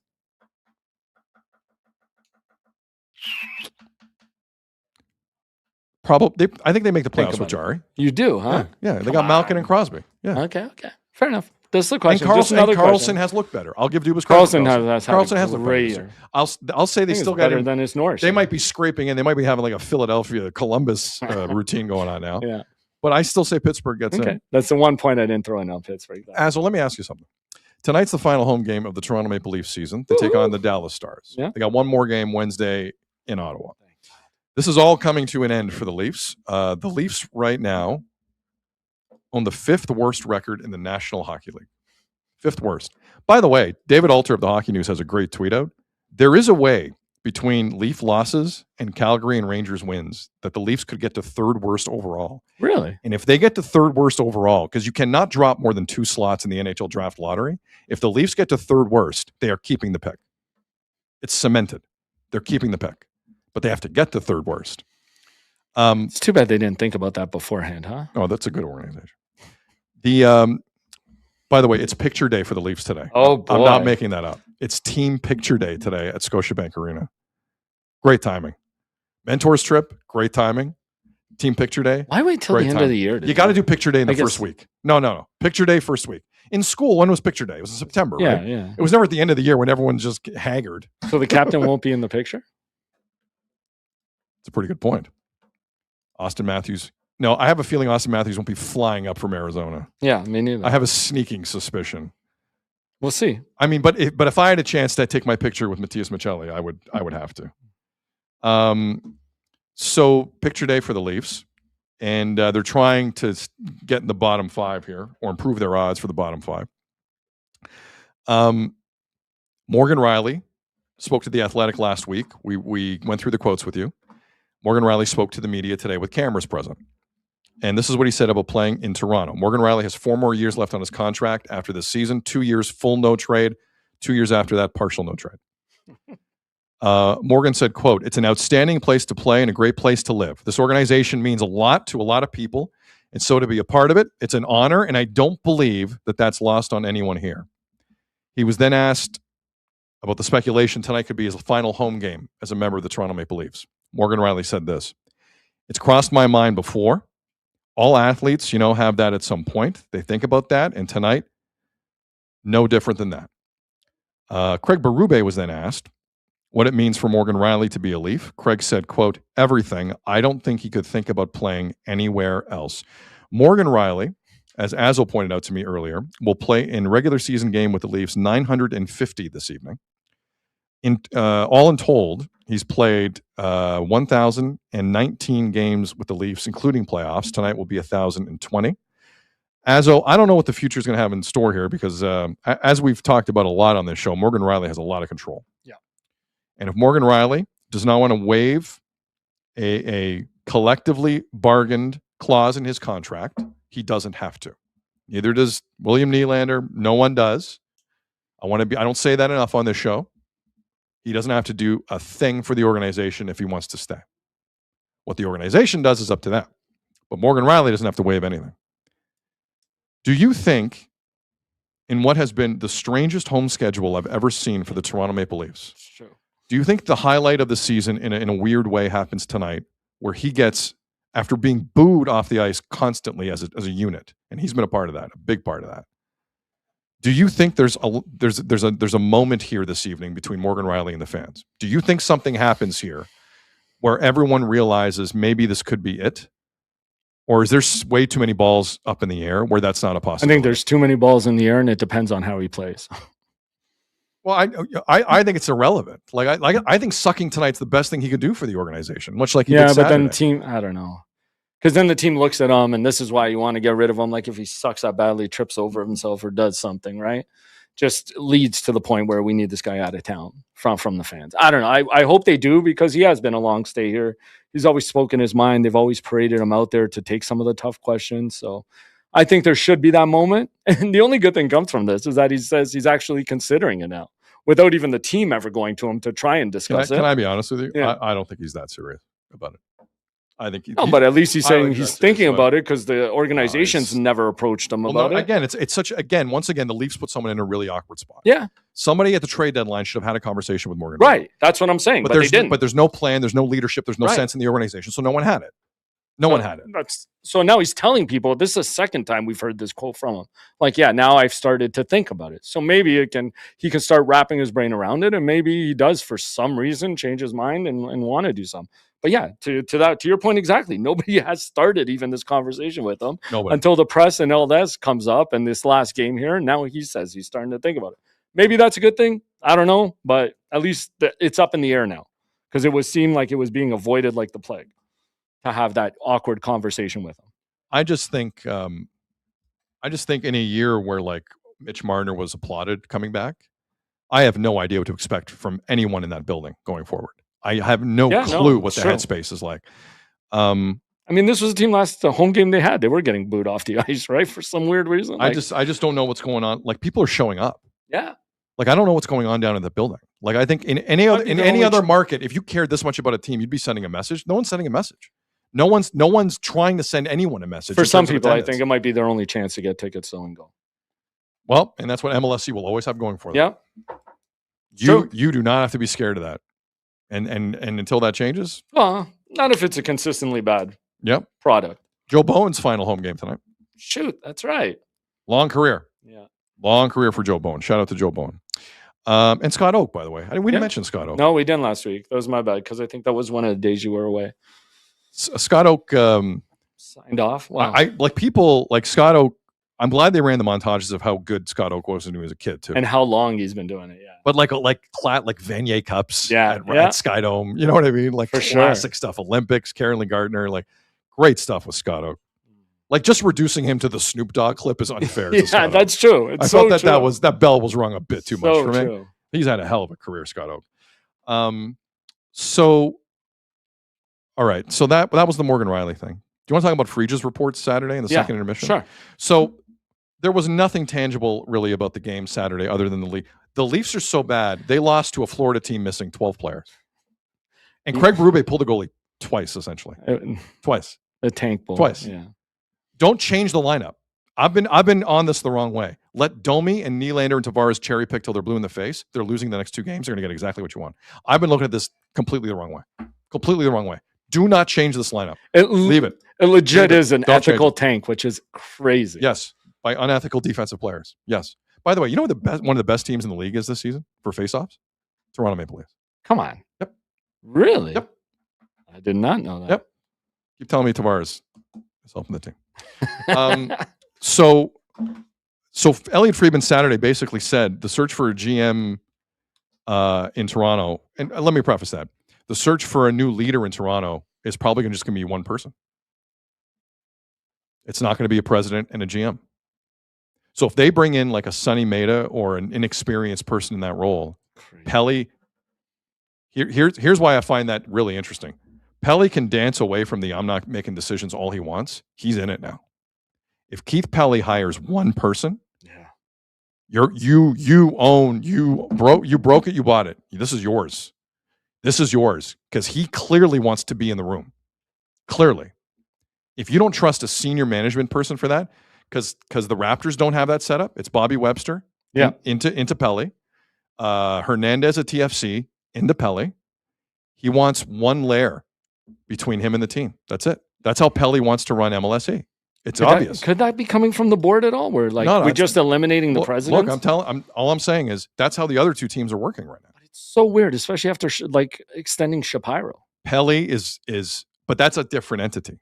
For now. But you signed him, what do you get? 5 year? Or Shapiro's going to run all of MLSE and all Rogers teams in 5 years. Guaranteed. For now, Pelly is trying to really stay. See, Pelly's in a weird place where he doesn't want to take complete blame, but when things go really well eventually, he needs to be there. He needs to say he had a hand and he was a Tim Lywicki at some level. He needs to say that. This thing that Fried reported Saturday, that there might not be a president of hockey ops, just a person, underplayed, is a wild decision if they go that route. Because now Pelly is 100% taking blows. He's going to be taking some shots there. Yeah. Has to. So no, but that's why when we had that conversation last week about could they hire the GM before the president? I guess what the conversation should be: are we for sure know that they're going to hire a president of hockey ops? I really thought they were thinking that. But again, because they were asking for permission for GM guys. How are you doing that without hiring to your point? That's the only reason, again, I brought it up last week is because that's all we were hearing is that their permissions were out to interview GM guys. And how are you doing that without the president of hockey ops? I think this job is too big. It is, obviously. It's too big. But that's, again, they didn't learn that last year?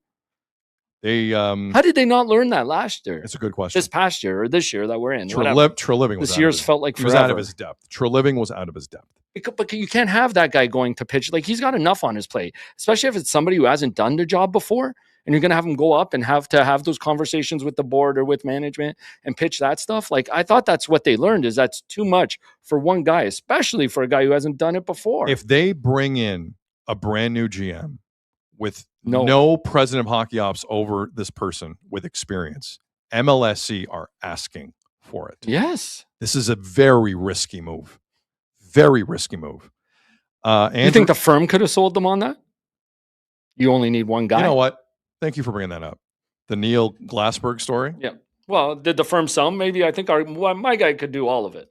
Well, part of the firm's deal, Azzo, and I don't think we talked about this enough. Part of the firm's deal is also to vet people and find blind spots on stories for people that are negative and you might not see coming. Because if they come to light, you're in trouble. Right. After you hire them. Right. It's like picking a goal song that you didn't know what it was about until after you played. Exactly. No, but stuff like that, right? It happens all the time. It happens all the time. And that's what I said with a firm. Usually that is how it works. You release your name of candidates and then some story that comes out about them that we made a mistake. Hold on, we're going to do this again. But my point is, if you're Neil Glassberg in the search firm helping out Keith Pelly and you represent Sonny Maeda, the assistant GM in Florida, part of your responsibility to MLSE is to come up with positives and negatives on the candidate. That's what vetting means. 100%. In what world does anyone think Neil Glassberg, representing Sonny Maeda, is going to give the Leafs the true story on the negatives? Yeah. Is anyone that stupid? Is anyone that stupid? Them. Yeah. I can't believe there's not more of an uproar in this. Now, do I know if Sonny Maeda is going to be a great GM in the league? I have no idea. He's earned his shot, but they've already clouded it, which is unfortunate for the guy because he's paying his dues successfully. To put this at everyone's feet as they bring him in, Neil Glassberg's not going to give you the negatives of his own client. That's insane. That is insane. And no one in this market is bringing that up. Everyone's just about the commission. Oh, this is the best guy. Vetting means negatives. Vetting means looking at all sides of the coin. That's what vetting means. Here's your top prospects. Here's the good side. Here's the bad side. Here's what this guy brings you. Here's what I'm worried about. Here's what I like. Yeah. And for each guy, and each guy should have different characteristics to both sides. And then you pick which one's best for you. That search firm's not going to give the Leafs the proper story on Sonny Meta. Now, if they've already decided on Sonny Meta, then it doesn't matter. It doesn't matter. And again, I am all for guys in assistant roles learning and getting shots, because that's what's going to happen here with some very good Florida candidates. I don't want to misconstrue the message I'm trying to send out there. You are not going to get negatives out of Neil Glassberg on this. You're not. Or he'll downplay him. Yeah. Or he'll downplay him. You're right. Sean in the Yukon. It's okay. We're just screwed. Okay. That's a good way to look at it. It's true. A Money follows up. Sid, we're screwed. There's a lot of similar comments coming in today along those lines. Man. Shout out Nick Suzuki, 100 points for the Montreal Canadiens last night. I want to save this James Myrtle article. Yeah, it's a good one too. I'm going to save this. But a lot of people wanting your Sens take now that they're clinching. Oh, you know what? Let's do Sens quickly. Do you have Travis Green? Yeah, I do. I have Travis Last Green. thing on the Leafs? Yeah, go ahead. Here's a good one. And Luke Fox reminded of this earlier today. If the LA Kings defeat the Kraken in any fashion, and if the Sharks defeat the Predators in regulation tonight, the Kings clinch a playoff berth. You know what that means? Second round pick for Scott Law. Baby. Yeah. The Maple Leafs see their third round pick turn into a second rounder for Scott Loudon. Look out, Florida. Second round pick. Cooking now. Retool, baby. Treliving's the new Kevin Adams. He was good. Treliving was good. Suck on that. And then the only other thing I wanted to bring up was Freege, too, on the weekend, who said that we've all been talking about one specific member of Florida's front office, but he doesn't think that that's the only request that's going to be made of the Panthers. Mm-hmm. Thinks the Leafs could ask for multiple permissions to talk to people. Listen, as long as they get it by the combine, I do agree with Pelly's timing. Well, because you weren't here. I think they have like 6 weeks to do this. I do believe that. They have 6 weeks. They can figure this out. It was. But CJ's report from last year, like when they hired Treliving, all they did was interview him and Bergevin. Yeah, and that was it. Shanahan just want to cover his ass. You can give a damn about it. Yeah, but so now they're going to talk to as many candidates as they can. Cool. 100%. Anyway, just wanted to bring those 2 points. Good point. I forgot about that. All right. Sens. The Ottawa Senators made the playoffs over the weekend. Banged up blue line. Linus Ullmark. Sometimes he's there. Sometimes he isn't. Brady Tkachuk Olympics. Kind of awkward, but he always shows up. The one constant has been Travis Green. And I did not have faith in the Ottawa Senators this year. I know some people locally in Ottawa have remembered those comments. I was wrong. Did they put out a video? They did. Kyle Dubas and the Sens put out a video. I didn't believe in the Sens. They got in. I just didn't. I thought there was too much noise. There was. I thought there was too much noise around the Sens. But in late January, Travis Green could feel the noise. And it was a Sunday game. They just beat Vegas 7-1. I don't know if you remember that game for the Sens. They beat him 7-1. And Travis Green spoke to his team after the game and said, eliminate the white noise, just be positive, ignore the negativity, and we'll be fine. I pulled the clip. It's not the best audio, but the Sens social media team put this out in late January. I think it's worth dusting off. Again, I believe this was January 26th of this year, Travis Green. White noise. Listen to people outside this ring. Zero negativity. All right, we get some rest over the next few days. We only care about the next game. We'll talk about it. Go out and run. We keep playing like that. We're going to win a lot of games. All right, great? Sorry about the F-bombs. It's like listening to Eminem live at an award show. There was a lot of censoring there. But you picked up the gist of what he was saying. Yeah. Ignore the white noise. Sens are in the playoffs. Let me tell you something. If the Sens get Carolina first round, I like an upset. Yeah. I like an upset in the first round. I do. Especially with Thomas. If those Warriors, Shabbat and Sanderson are out there, I'm all for that. And Sanderson's been. I'm all for that. How is Shabbat playing? But my point is, I wanted to play Green because there's no debate who the coach of the year is in the National Hockey League. Wow. And it's Travis Green. Okay. The stuff they had to deal with up there, the stuff the Ottawa Senators organization, specifically the coaching staff, had to deal with, they didn't ask for it. They didn't create it. It was on their plate. It was on their plate. Travis Green and any head coach could be forgiven for having it collapse to a certain point. Nope. Detroit collapsed. Leave the collapsing to Detroit, that pathetic organization. Sure. Everyone in the hockey world bending over backwards on to criticize Steve Yzerman like they're scared of him. Get out of here. It's a failure in that position. Failure. Travis Green wasn't this year, with a lot going on. Congratulations to the Sens. Go get Carolina, because I'm no fan of Carolina. No. Go get them. Boring. And Travis Green's the coach of the year.